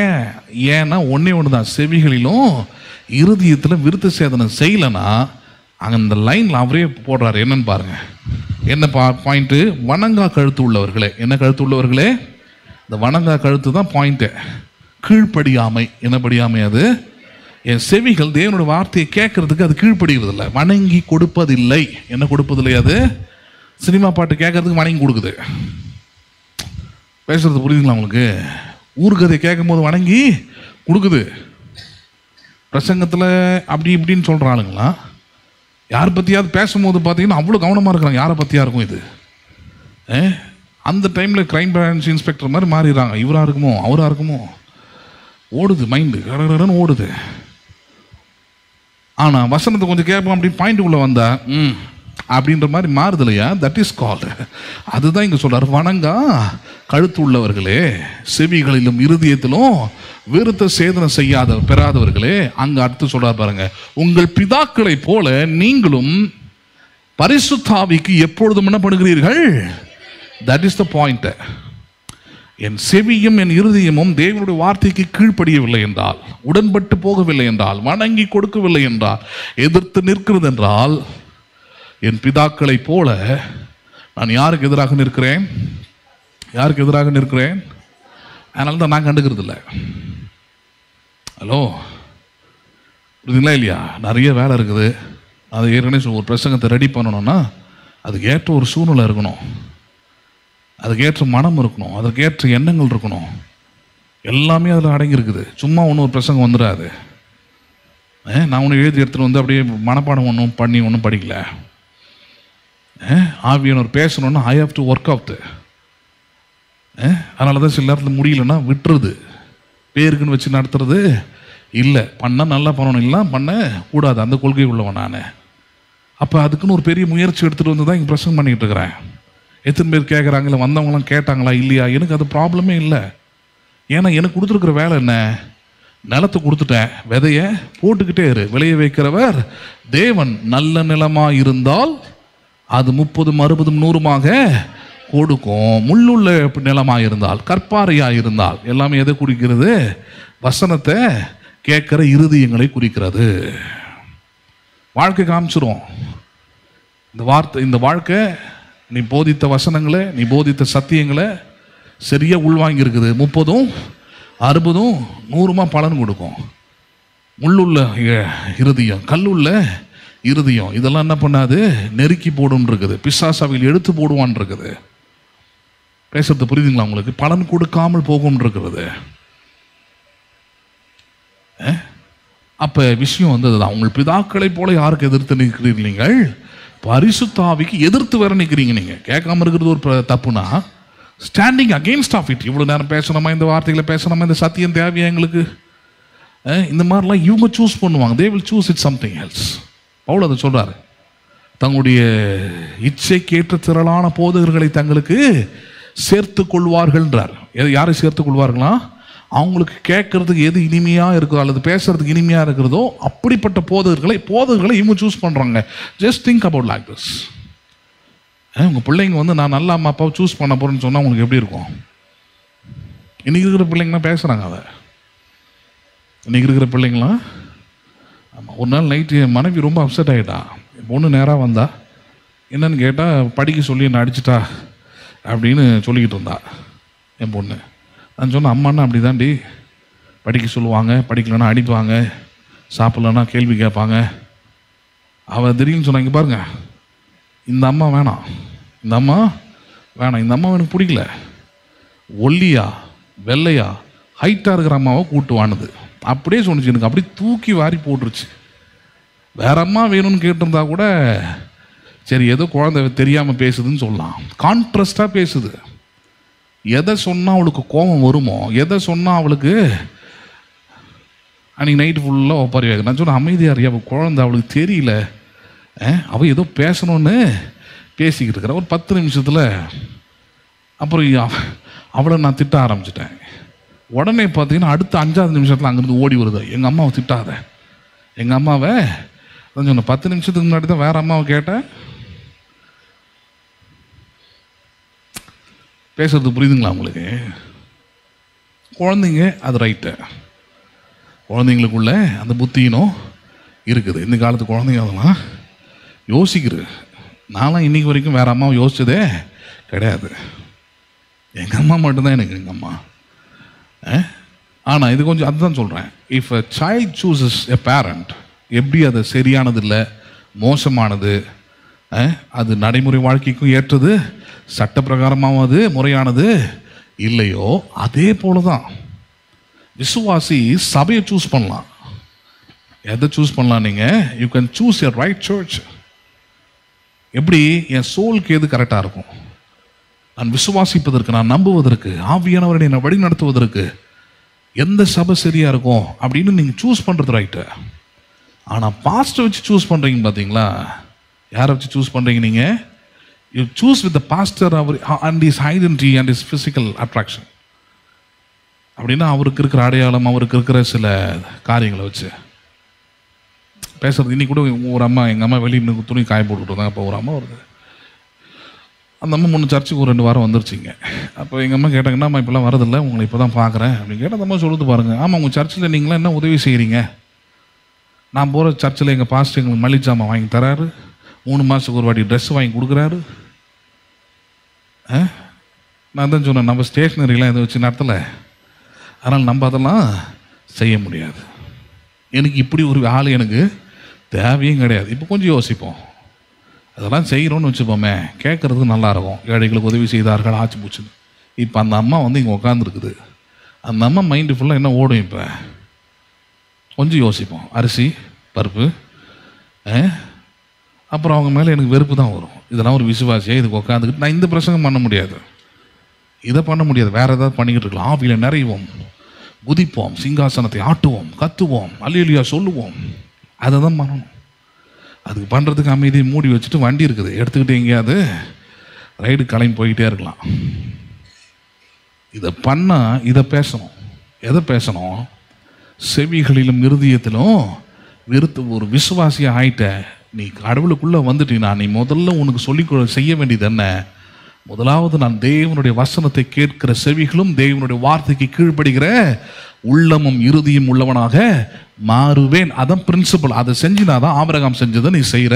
அப்படி செஞ்சாதான் ஆபிரகாமின் ஆசீர்வாதம் உன்னுடையதாக இருக்கிறது. பேசுறது புரியுதுங்களா? That is the act of faith. அதான் சொன்னேன், நீ சபைக்குள்ளே வந்து உட்காரதுனால உனக்கு ஆசீர்வாதம் இல்லை, நுனித்தோலை கட் பண்ணதுனால உனக்கு ஆசீர்வாதம் இல்லை. எதனால ஆசீர்வாதம்? அங்கே தேவன் சொன்னதை அவன் செய்தான். யார் சொன்னதை செஞ்சான்? அவன். இங்கே வந்தீங்க, இதை கேட்டீங்க, நீ முடிவு பண்ணும். என் செவியும் என் இருதயம் அல்லது என் உள்ளமும் தேவன் சொன்னதை செய்யும். யார் சொன்னதை செய்யும்? அது தேவன் சொல்லியிருக்கிற வழியை செய்யும். சபையில் எதை போதிச்சாங்களோ அதை நம்புவேன், அதை விசுவாசிப்பேன், அதை பண்ணுவேன். யூடியூப்ல 1000 பேர் பிரசங்கியா இருப்பான், பேசுவான். இல்லை மற்ற சபையில் இருக்கிற அவங்க 1000 பேசுவாங்க. But I will listen only to the Holy Spirit. யார் பேசுனதை கேட்பேன் நான்? பரிசுத்த ஆவியானவர் வார்த்தையை கொண்டு மட்டுமே எல்லாவற்றையும் நிரூபிப்பார். எதை கொண்டு மட்டுமே நிரூபிப்பார்? அவர் வார்த்தையை கொண்டு மட்டுமே நிரூபிப்பார். அப்ப அதை விசுவாசிக்கணும், அதை நம்பணும். அதனால தான் சொல்றார், உங்கள் பிதாக்களை போல நீங்கள் யாருக்கு எதிர்த்து நிற்கிறீர்கள்? செவிகளிலும் இருதயத்திலும் விருத்த சேதனம் செய்யாதவர்கள், ஆவியானவருக்கு எதிராக நிற்கிறீர்கள். அப்ப செவியை திறந்து ஒருத்தன் வசனத்தை கேட்காதவன், உள்ளத்தை திறந்து வசனத்தை ஏற்றுக்கொள்ளாதவன், அதுக்கு எதிர்ப்பு தெரிவிக்கிறவன் யாருக்கு எதிரானவனா இருக்கிறான்? அவன் ஆவியானவருக்கு எதிராக இருக்கிறான். ரோமர் 2வது அதிகாரம், சீக்கிரம் ரோமர் 2வது அதிகாரம் 28-29 வசனங்களை பார்ப்போம். Romans chapter 2 verses 28 and 29. ஆதலால் புறம்பாக யூதனானவனால், யூதன் அல்ல, புறம்பாக யூதனானவன் எடுத்துட்டீங்களா? ரோமர் 2:28 பாருங்க. புறம்பாக யூதனானவன் எக்ஸ்டர்னலா, இப்போ அதான் சொன்னேன், வெளியே பார்த்து ஒருத்தனை கிறிஸ்தவன் என்று முடிவு பண்ணுகிறவன் கிறிஸ்தவன் அல்ல. வெளிப்பிரகாரம் நகையை கட்டிட்டாரு, கையில் பைபிள் வச்சிருக்கிறாரு, ப்ரேயர் பண்ணுறாரு, அல்லேலூயா சொல்கிறாரு, ஒயிட் அண்ட் ஒயிட் போட்டிருக்கிறாரு, இதை வச்சு அவன் யூதன், இதை வச்சு அவன் கிறிஸ்தவன். நல்லா புரிஞ்சுக்கணும். அன்னைக்கு ஒரு அம்மா கேட்குது, உங்கள் பாஸ்டர் பிரசங்கத்தில் அல்லேலூயா சொல்கிறாரா? அவர் வாயில் வருதா பார்த்தியா? எல்லாம் பாட்டில் பாடுறேன், கேட்கல நீ? எதை எங்கே பண்ணணும்னு இருக்குதுல்ல? டைனிங் ரூம்னா ஒரு சாப்பிட்ற வேலையை தான் பார்க்கணும், பெட்ரூம்னா தூங்குற வேலையை தான் பார்க்கணும், ஸ்டடி ரூம்னா படிக்கிற வேலையை தான் பார்க்கணும். 3 ரூம்லேயும் மாற்றிக்கலாம், 3 ரூமில் மாற்றிக்கலாம். பெட்ரூமில் உட்காந்து சாப்பிட முடியும், அப்போ சாப்பிட முடியும். சாப்பிட்டு தான் பாருங்கள் அடுத்தது என்ன நினைக்கிறது பாருங்கள். 2 விஷயம் கம்பல்சரி வந்துடும். ஒன்று கரப்பாம்பூச்சி, இன்னொன்று எறும்பு. தூங்கவே முடியாது பெட்டில் ஒரு நாளும். அதை க்ளீன் பண்ணி அதை துரத்துக்குள்ளே போதும் ஆகிடும். அதுக்கு 2 வரதுக்கு காரணம் இந்த பெட்ரூமில் சாப்பாடு விஷயம் இருந்தால் கண்டிப்பாக வரும். டைனிங் ரூமில் போய் தூங்கணும் என்ன பண்ணுறீங்க நீங்கள்? ஒழுங்காக தூங்க முடியுமா? முடியாது. அதே தான், எதை எங்கே செய்யணுன்ற முறைமை இருக்கிறது, எதை செய்யணுன்ற அறிவு வேணும், தெளிவு வேணும் பாருங்க. அதனால் புறம்பாக யூதனானவன் யார் அல்லாமன்? யூதனால வெளி பிரகாரமாக எக்ஸ்டர்னலாக வச்சு முடிவு செய்வது என்பது ஒரு முட்டாள்தனமான மக்கள் செய்கிற வேலை. ஒரு கிறிஸ்தவன் அதை செய்கிறான்னா எவ்வளோ பேர் அருவ இருப்பா. சொல்கிறார் புறம்பானவன், எதை வச்சு சொல்கிறாரு? பின்னாடி பேசுறது விருத்த சேதனத்தை தான் சொல்கிறார். 8வது நாள் விருத்த சேதனம் பண்ணிட்டான் அவன், அதனால் இவன் யார்? இவன் யூதன். நான் பார்த்தேன் விருத்த சேதனம் அவனுக்கு 8வது நாளே பண்ணிட்டாங்க. சொல்கிறார் புறம்பான யூதனானவன் யூதன் அல்ல, புறம்பாக மாம்சத்தில் செய்யப்படும் விருத்த சேதனமும் விருத்த சேதனம் அல்ல.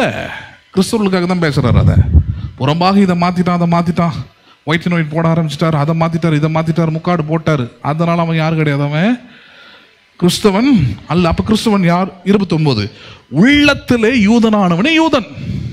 கிறிஸ்தவனுடைய மாற்றம் எங்கே இருக்கிறது? கிறிஸ்தவனுடைய அடையாளம் எங்கே இருக்கிறது? Those who change their inner self to God, those who have circumcised their inner self. உள்ளத்திலே யார் ஒருவன் விருத்த சேதனம் செய்திருக்கிறானோ, தன் உள்ளத்தின் மேல் தோலை எவன் அகற்றி இருக்கிறானோ, உள்ளத்தில் தேவனுடைய வார்த்தையை கேட்கும்படியாக எவன் திறந்திருக்கிறானோ, அவனை யாரா இருக்கிறான்? கிறிஸ்தவனா இருக்கிறான். அவனை யாரா இருக்கிறான்? அவன் வேதத்துக்கு புறமான ஒரு காரியத்தை சொல்லும் போது கீழ்ப்படுகிறான். அவன் முன்னும் விருத்த சேதனம் செய்ய படவில்லை இப்படி சொல்லுவோமே. அப்போ புரியும் உங்களுக்கு நல்லா. இப்போ இந்த சபையில் இருக்கிறீங்க, உங்களுக்கு ஒரு வியாதி இருக்குது, இயேசுவின் தழும்புகளால் குணமாவீர்கள் அப்படின்னு சொன்னால் உங்கள் இறுதியை நம்புது. அப்படின்னா இறுதி என்ன பண்ணப்பட்டிருக்கிறது?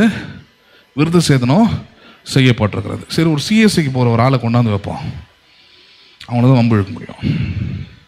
அவங்களுக்கு கொண்டாந்து உட்கார வைப்போம், அவங்கக்கிட்ட நான் இதே வார்த்தையை பேசுகிறேன், அவங்களுக்கும் இதே மாதிரி வியாதின்னு பிரச்சனை வராங்க. இயேசுவின் தழும்புகளால் நீங்கள் சுகமாவின்னு சொன்னால் சத்தியம் நம்ப மாட்டாங்கன்னோ, அது வேணாம். அப்போ என்ன வேணும்? நீங்கள் கை வச்ச ஜோம் பண்ணுங்க. இப்படி சரக்குன்னு கத்தி எடுக்கிற மாதிரி எடுப்பாங்க எண்ணெய் பாட்டில். இதுக்கு ஒரு ப்ரேயரு 3வது ஒன்று வைப்பாங்க. அதான் இருக்குதுல ஹைலைட்டு. பாஸ்டர் கண்டிப்பாக வீட்டுக்கு வந்துருங்க. நீங்கள் எங்கே வந்துருங்க? நீங்கள் ஆமாம், நீங்கள் சர்ச்சுக்கு வான்னு கூப்பிட்டா நீங்கள் வீட்டுக்கு வாங்க. இங்கே ஒருத்தன் அப்படி தான் வந்தான், ஒரு பெயிண்டர், ஒரு மனுஷன் அழகேசன்ட்டு. ஒரு நாள் வெளியே இருக்கிற பாருங்க, ஐயா எல்லா சர்ச்சுக்கும் போயிட்டு வந்துட்டு என் பொண்டாட்டிக்கு கேன்சர்னு சொல்லிட்டாங்க, இறந்துருவான்னு சொல்கிறாங்க, என் கை குழந்தை 1 வயசு குழந்தை இருக்குதுயா, நிம்மதியாக தூங்க முடியல, வேலைக்கு போயிட்டு வந்தா கஷ்டமாக இருக்குது, எப்போ நான் வெளியே இருக்கிறேன். இல்லையா அவங்க பார்க்குறதுக்காக நான் கீழே தான் நிற்கிறேன், எப்போ நான் வெளியே இருக்கிறேன்ப்பா, இருந்தால் கீழே வரப்போகிறேன், எனக்கு என்ன இருக்குது? வெளியே ஒரு பாஸ்டர்னா 24 மணி நேரம் இங்கே உட்காந்துருக்க முடியும்? வேலையாக வெளியே வந்துட்டோம்ப்பா, நீ ஃபோனும் பண்ணல, திடீர்னு வந்து ஃபோன் பண்ணுற கீழே இருக்கிறேன், நான் வரதுக்கு ஒரு 1/2 மணி நேரம் ஆகும், இருக்கிறான்னா வந்த உடனே உனக்கு சொன்னேன் 2 விஷயம் தான் சொன்னேன். வா, உனக்கு முதல் விஷயம் சபைக்கு வரணும், ரெண்டாவது விஷயம், வந்த பிறகு இங்கே சொல்கிறத காது கொடுத்து கேட்கணும். ஃபஸ்ட்டு புரியுதோ புரியலையோ காது கொடுத்து காதை கொடு, நேரத்தை கொடு, உட்காந்து கேளு. மாற்றங்கள் நிச்சயமாக வரும். ஒரு 3 வாரம் வந்தான். அதுக்கப்புறம் போய் ஒரு ஸ்கேனை ஒன்று எடுத்தான். திருப்பி எடுத்துகிட்டு வந்தான். அதை எடுத்துகிட்டு வந்து என்கிட்ட காமிச்சார். காமிச்சிட்டு, ஐயா இப்போ நல்லா ஆகிட்டாங்க, ஐயா இப்போ நல்லா நடக்கிறாங்க, அந்த வயிற்று வலிலாம் இல்லை அப்படின்னு சொல்லிட்டு அவரை விட அவர் மனைவி ரொம்ப சுறுசுறுப்பாக வந்துக்கிட்டு இருந்தாங்க. சுறுசுறுப்பாக வந்துக்கிட்டு இருந்தாங்க. அப்புறம் திடீர்னுட்டு ஒரு 3 வாரம் கழித்து ஆளை காணோம். என்ன ஆச்சுன்னு சொல்லிட்டு திடீர்னு ஒரு சந்திப்பு நடக்குது. அப்போ நான் அவர்கிட்ட கேட்குறேன், இல்லையா கிறிஸ்மஸுக்கெலாம் நீங்கள் குடும்பமாக பாடுறதுக்கு பேரை சொன்னீங்க, ஆனால் என் பேரெல்லாம் நீங்கள் சொல்லவே, எப்போ நீ வந்து 3 வாரம் தான் ஆகுது, உன்னை அன்றைக்கி தான் கேட்கணும்னு வச்சுருந்தேன் நான். உன் பேர் சொல்லுன்றதுக்காக நீ கிளம்பி போயிடு. இல்லையா நான் வந்து என் தாய் சபைக்கே திரும்பிட்டேன், நான் எங்கேயே திரும்பிட்டேன் நான். ரொம்ப சந்தோஷம். எக்காரணத்தை கொண்டு மறுபடியும் என்ன பண்ணிடாது, இந்த பக்கம் திரும்பிடாத. Never come back to me. Hello, சில விஷயத்துக்கெலாம் பார்த்தீங்கன்னா ஒரு முறை தான் பெர்மிஷனு. பேசுறது புரியுதுங்களா உங்களுக்கு? பேதுரு ஒன்றா நீ என்னை அன்பு கூறுகிறாயான்னு கேட்கலாம். யூதாசை பார்த்து அன்பு கூறுறியான்னு கேட்க முடியாது. 304 மனுஷகுமாரனை காட்டி கொடுக்குறியாடா, அதான் கேட்க முடியும். வந்து வசனத்தை கேட்டு, ஹலோ உங்ககிட்ட இருந்து எந்த பணத்தையும் எதிர்பார்க்காம, எந்த இதுவுமே பெருமையும் எதிர்பார்க்காம, உனக்கு உட்காந்து 1 மணி நேரம் ஆண்டவரை பற்றி சொல்லி ப்ரேயர் பண்ணி எல்லாம் பண்ணா. அதுக்கு அந்த மனுஷன் கடைசி ஒரு வார்த்தை சொன்னார் பாருங்க, ஐயா எங்களை சர்ச்சைக்கு வர சொல்கிறதுக்கு பதில் நீங்கள் வீட்டுக்கு வந்துடலாம்ல, எங்கள் பாஸ்டர் அப்படி தான் பண்ணுவார் அப்படின்னு சொன்னார். எங்கள் பாஸ்டர் அப்படி தான் பண்ணுவார், நீங்கள் வரமாட்டேன்னு சொல்கிறீங்க. நான் வரமாட்டேன்,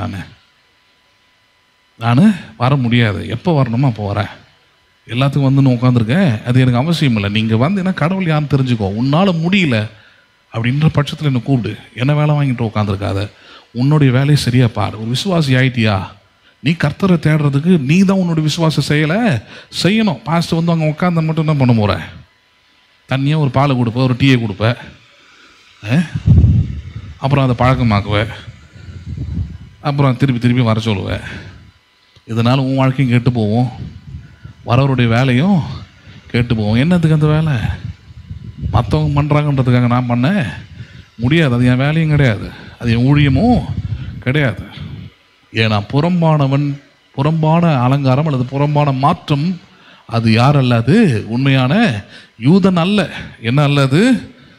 உள்ளத்தில், உள்ளத்தில் யூதனானவனே. யூதன் எழுத்தின்படி உண்டாகாமல், அங்கே நல்லா இருக்குது, எழுத்தின்படி உண்டாகாமல். எழுத்துன்னு எது சொல்கிறாருன்னா பைபிளை சொல்ல, எழுத்துனா வார்த்தையை சொல்ல, வார்த்தைன்னு சொல்லியிருப்பார். அந்த எழுத்துன்னு எது சொல்கிறாரு? வழக்கத்தின்படி. எதன்படி? யூத வழக்கத்தின்படி. யூதன் என்றால் மேல் தோல் அகற்றப்பட்டவன் அப்படின்ற அந்த எழுத்தின்படி இல்லாமல் எப்படி இருக்கிறது? ஆவியின்படி இருதயத்தில் உண்டாகும் விருத்த சேதனமே விருத்த சேதனம். எங்க உண்டாகிறதா இது? பரிசுத்த ஆவியினால் என்ன உண்டாகிறது? இருதயத்தில் விருத்த சேதனம் செய்கிறார். என்னது? அவருடைய வார்த்தையை கொண்டு வந்து உள்ளத்தில் வைக்கிறார். வார்த்தையை விசுவாசிக்கிற உள்ளமாக மாற்றுகிறார். இதை நான் செய்ய முடியாது பாருங்க. Just I can speak, just I can teach, just I can preach. நான் உங்களுக்கு கற்றுத்தர முடியும், நான் உங்களுக்கு போதிக்க முடியும், நான் உங்களுக்கு பிரசங்கிக்க முடியும். ஆனால் நான் பிரசங்கிக்கிறதை, நான் கற்றுக் கொடுக்கிறதை உங்கள் உள்ளம் விசுவாசிக்கும்படி செய்கிறவர் யாரு? ஆவியானவர் தான் செய்கிறார். யார் தான் செய்கிறார்? அதை அவர் செய்யணும்னா நீங்கள் அவருக்கு இடம் கொடுத்துருக்கணும். அதான் பாயிண்டாங்க. உங்கள் உள்ளம் மேல் தோல் அகற்றப்பட்டதாக இருக்கணும். You should welcome the Holy Spirit and you should ask the Holy Spirit. அதான் சொல்கிறேன். சபைக்கு வரீங்கன்னா நீங்கள் என்ன ஜெபம் பண்ணணும்? I am going to the church. சபைக்கு போகிறேன், வார்த்தையை நான் கேட்டு புரிந்து கொள்வதற்கான உள்ளத்தை எனக்கு தருவீராக. இல்லைன்னா நான் என்ன தான் செந்தமிழில் பேசினாலும் சரி, லோக்கல் தமிழில் பேசினாலும் சரி. சிலர் என்கிட்ட சொல்லியிருக்கிறாங்க, பலர் இல்லை, சிலர் சொல்லியிருக்கிறாங்க, அவர் பேசுனது ஒன்றுமே புரியல. பேசுனது நான் வேறு லாங்குவேஜில் பேசினேன், ஹலோ புரியாது. ஏன்? நான் தமிழில் பேசினாலும் புரியாது. ஏன் புரியாதுன்னா, அந்த உள்ளத்தில் விருத்த சேதனம் வரும்போதே உள்ளம் கடவுளே எனக்கு என்ன பண்ணுங்க, பரிசுத்த ஆவியானவர் தெரிலன்னா பரவாயில்ல, புதுசாக வர ஆளுங்களை கூட கடவுளை எனக்கு என்ன பண்ணுங்க, புரிஞ்சிக்கிற உள்ளத்தை தாங்க, விசுவாசிக்கிற உள்ளத்தை தாங்கன்னு கேட்டால் கடவுள்னா அது பரிசுத்த ஆவியானவர் தான். He will come and teach you. He will come and circumcise your heart according to his faith. விசுவாசிக்கும்படியான இருதயத்தை ஆவியானவர் என்ன பண்ணுறாங்க? கொடுத்துட்றார். நம்புறீங்களா நீங்கள்? அதை அங்கே அப்படி தான் பேசுகிறார் பாருங்க. ஆவியின்படி இருதயத்தில் உண்டாகும் விருத்த சேதனம், விருத்த சேதனம் இப்படிப்பட்டவனுக்குரிய புகழ்ச்சி மனுஷராலே அல்ல தேவனாலே உண்டாயிருக்கிறது. யாராலையும் உண்டாயிருக்கிறது? அப்ப ஆபிரகாமுக்கு உண்டான புகழ்ச்சி, 100 வயசுல குழந்தை பெற்றா பிரதர், அந்த புகழ்ச்சி எதனால வந்துச்சு தெரியுமா? தேவனால வந்துச்சு. யாரால வந்துச்சு? அது தேவனாலே. ஆபிரகாமுக்கு எப்படி வந்துச்சு? அதான் கேள்வி. தேவன் தான் செஞ்சாரு. தேவனால் ஆபிரகாமுக்கு கொண்டு வந்துச்சு. அதுதான் இங்க சொல்லி இருக்கிறாரு. அவன் உள்ளத்தில் விருத்த சேதனம் செய்தான். எங்க செய்தான்? அவன் வெறும் மேல் தோலை அகற்றிட்டு உள்ளத்தை வேற மாதிரி வச்சிடலாம். அவிசுவாசம் படுகிற உள்ளமாக அல்லது கிரியை செய்யாத மனுஷனாக அவன் வைத்திருக்க இல்லை. ஏன்னா இந்த இன்சிடென்ட்க்கு அப்புறம் ஒரு இன்சிடென்ட் நடக்குது. 2 தூதர்கள் வந்து அவனை சந்திக்கிறாங்க. அவனை பார்த்து சொல்றாங்க, இன்னும் ஒரு உற்பத்தி காலத்தில் உனக்கு ஒரு குமாரன் இருப்பான், ஈசாக்கு பிறப்பான்றாங்க. ஆபிரகாம் அவனுக்கு விருந்துலாம் செஞ்சு போடுறான். எல்லா ஆட்டங்கறியாக எடுத்து அடித்து, நானே இது வரைக்கும் சாப்பிட்டதில்லை, அதெல்லாம் படிக்கும் போது தான் சாப்பிடணும்னு தோணுது. நல்லா அடித்து கிடிச்சு கொடுத்து சாப்பிட வைக்கிறான்.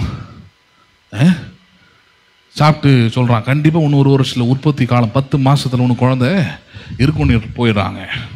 அதுக்கப்புறம் he believed it, he strengthened it. அவன் சரீரம் மறுபடியும் பலன் அடைந்தது. அவன் புதுப்பிக்கப்பட்டான். அநேக ஜாதிகளுக்கு தகப்பனாகிற ஆசீர்வாதத்தை ஆபிரகாம் பெற்றதுக்கான காரணம் என்ன? தேவன் சொன்னதை விசுவாசித்து கிரியை செய்தான். என்ன பண்ணினான்? அவன் மேல் தோலை அகற்றினான், விருத்த சேதனம் செய்தான். அப்போ ஒரு விசுவாசி இன்னைக்கு செய்ய வேண்டியது என்ன? அதுதான் செய்யணும். எதை செய்யணும்? இனி என் செவிகள் கட்டுக்கதைகளுக்கு செவி கொடுப்பது இல்லை, என் உள்ளம் அதுக்கு இதுக்கும் உடன்படுவது இல்லை. தேவனுடைய வசனத்திற்கு கீழ்ப்படுகிற உள்ளம், தேவனுடைய வசனத்தை கேட்கிற செவிகள். நம்புறீங்களா நீங்க? அதை அப்படிப்பட்ட ஒரு முடிவு எடுத்து அப்படிப்பட்ட ஒரு வாழ்க்கை இருந்தால், அதான் நான் சொல்றேன், அப்படிப்பட்டவனுக்குரிய புகழ்ச்சி மனுஷனாலே அல்ல, யாராலே உண்டாகும்? தேவனாலே உண்டாகும். யாராலே உண்டாகும்? அவனுக்கு கடவுள் உங்களை உயர்த்துவாரு. கடவுள் உங்களுக்கு அநேக ஜனங்களுக்கு முன்பதாக ஆசீர்வாதமாக வைப்பாரு. பல பேருக்கு குழப்பமா இருக்கும், எப்படிப்பா என் வாழ்க்கை எப்படி மாறுச்சுன்னு. இவன் எப்படி இவ்வளவு பேர் ஆசீர்வாதத்துக்கு வந்தான்? காரணம் என்ன? ஒன்னே ஒண்ணுதான், அவன் இருதயத்தையும் செவியும் விருத்த சேதனம் செய்திருக்கிறான். தேவனோட வார்த்தை கேட்கும்படியாக, தேவனோட வசனத்திற்கு கீழ்ப்படியும்படியாக. அதுக்கு எதிராக 1000 சேலஞ்சஸ் இருக்கலாம். அதான் சொல்றேன், வசனம் கேட்கறது ஒன்றும் அவ்வளவு எளிதான விஷயம் இல்லை. அதுதான் சர்க்கம்சேஷனோட கம்பேர் பண்ணி காமிச்சேன் நான். 99 வயசுல நுனித்துளை அகற்றுவது என்பது எளிதான விஷயம் இல்லை, வலி மிகுந்த விஷயம்தான், வேதனை மிகுந்த நாட்கள் தான். அதே போலதான் பல விதமான சோர்வுகள், பிரச்சனைகள், உடம்பு உபாதைகள், இதோடு கூட தான் வந்து வசனத்தை கேட்கற மாதிரி இருக்கும். நான் சொல்றேன், அதெல்லாம் பிரச்சனையே கிடையாது. செவிகளிலும் இருதயத்திலும் விருத்த சேதனம் செய்தால் அந்த மனுஷனுக்குரிய புகழ்ச்சி மனுஷனாலே அல்ல, தேவனாலே உண்டாகும். அந்த மனுஷனுக்குரிய எதிர்பார்க்கிற சுகம், அந்த மனுஷன் எதிர்பார்க்கிற நல்வாழ்வு, அந்த மனுஷன் எதிர்பார்க்கிற வெற்றி, அந்த மனுஷன் எதிர்பார்க்கிற வாழ்வு மனுஷனாலே அல்ல, யாராலே உண்டாகிறது? தேவனாலே உண்டாகும். நம்புறீங்களா நீங்க? அப்ப ஆபிரகாமின் ஆசீர்வாதம் இப்படிப்பட்ட விருத்த சேதனத்தினால் தான் வருகிறது. இப்படிப்பட்ட விருத்த சேதனத்தினால் உண்டாகிறது. எழுந்து நிற்போம், ஜெபிப்போம். எங்கள் அன்புள்ள பரலோக தகப்பனே, ஆண்டவராகிய இயேசுவின் நாமத்தில் உம்முடைய சமூகத்தில் நாங்கள் வருகிறோம். இந்த நேரத்திலும் நாங்கள் கேட்க நீர் உம்முடைய வார்த்தையை எங்களுக்கு நீர் போதித்தபடியால் ஸ்தோத்திரம். ஆபிரகாமின் ஆசீர்வாதம் கிறிஸ்து இயேசுவின் மூலமாக எங்கள் ஒவ்வொருவருக்கும் உண்டாயிருக்கிறது. அவைகளை நாங்கள் சுதந்திரவாளிகளாக இருக்கிறோம், உரிமை பெற்றவர்களாக இருக்கிறோம். அதை பெறுவதற்கான உடன்படிக்கையை கிறிஸ்து இயேசுவின் மூலமாக கல்வாரி சிலுவையிலே உடைய புதிய உடன்படிக்கை, உடைய ரத்தத்தினால் உண்டான உடன்படிக்கை எங்களோடு கூட செய்திருக்கிறேன். அந்த ஆபிரகாமின் ஆசீர்வாதத்தை நாங்கள் பெற்றுக்கொள்வதற்கு நீர் எங்களுக்கு போதித்துக் கொண்டு வருகிற நம்முடைய வார்த்தைகளுக்காக ஸ்தோத்திரம். நாங்கள் விசுவாசிக்கிற எங்களுடைய விசுவாசம் வெறும் அது உள்ளத்துக்கானதல்ல, அது செயலுக்கானதா இருக்கிறது. அந்த செயல் நம்முடைய ஆசீர்வாதத்தை பெறுவதற்கான பரிபூரணத்தின் அடையாளமாக இருக்கிறது. அருமையான இரவு நேரத்திலும் இந்த வார்த்தைகளை கேட்ட ஒவ்வொரு பிள்ளைகளுக்கும் இந்த வார்த்தைகள் புரிவதாக, வார்த்தைகளின் மேலே நம்பிக்கை விசுவாசமும் உண்டாவதாக. இந்த உடன்படிக்கையிலே நடக்க நீர் அவளுக்கு உதவி செய்வீராக. விருத்த சேதனம் செய்யப்பட்டவர்களுடைய அடையாளம் என்பது புறம்பான அடையாளம் அல்ல, அது செவிகளிலும் உள்ளத்திலும் உண்டாயிருக்கிற அடையாளம். உள்ளத்தில் உண்டானவனே உண்மையான யூதனாய் இருக்கிறான். இந்த நேரத்திலும் வார்த்தைகளை கேட்ட ஒவ்வொரு பிள்ளைகளுக்குள்ளும் பரிசுத்த ஆவியானவர் நீர் உம்முடைய வசனங்களை கொண்டு, வார்த்தைகளை கொண்டு ஒவ்வொரு நாளும் நீர் செயல்படுவீராக. ஒவ்வொரு நாளும் பிள்ளைகளுடைய செவிகளும் இருதயமும் வார்த்தைக்கு கீழ்ப்படிய, வார்த்தைகளை கேட்க, வார்த்தைகளின்படி செய்ய, வார்த்தைகளை விசுவாசிக்க, அவைகளின் மேல் தோடு அகற்றப்பட்டிருக்கட்டும்.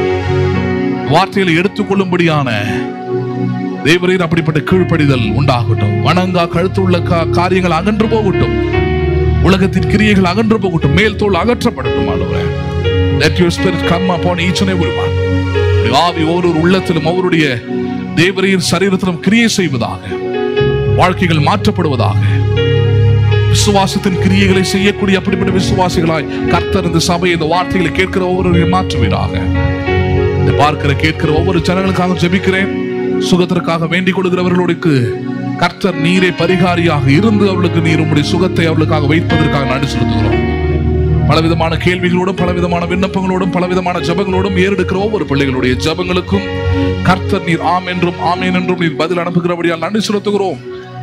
கர்த்தர் ஒவ்வொருடைய வாழ்க்கையும் ஆசீர்வதிப்பீராக. உம்முடைய பாதுகாப்பு, உம்முடைய சமாதானம், உம்முடைய கிருபை ஒவ்வொரு நாளும் எங்களுக்கு தொடரட்டும். இயேசுவின் நாமத்தில் ஜெபிக்கிறோம் ஜீவன் நல்ல பிதாவே, ஆமென். என் ஆத்துமாவை கர்த்தரை ஸ்தோத்திரி, என் முழு உள்ளமே பரிசுத்த நாமத்தை ஸ்தோத்திரி. என் ஆத்துமாவை கர்த்தரை ஸ்தோத்திரி, கர்த்தர் செய்த சகல உபகாரங்களை மறவாதே. ஆமென். ஆசீர்வாதம் உம்முடைய கர்த்தராகிய இயேசு கிறிஸ்துவின் கிருபையும் பிதாவாகிய தேவனுடைய அன்பும் பரிசுத்த ஆவியானுடைய ஐக்கியமும் இன்றைக்கும் என்றைக்கும் சதா காலமும் நம் அனைவரோடு கூட இருப்பதாக. ஆமென். ஆமென். God bless you. மீண்டும் உங்களை நான் அடுத்த ஆராதனை சந்திக்கிறேன். கர்த்தர் உங்களை ஆசீர்வதிப்பாராக.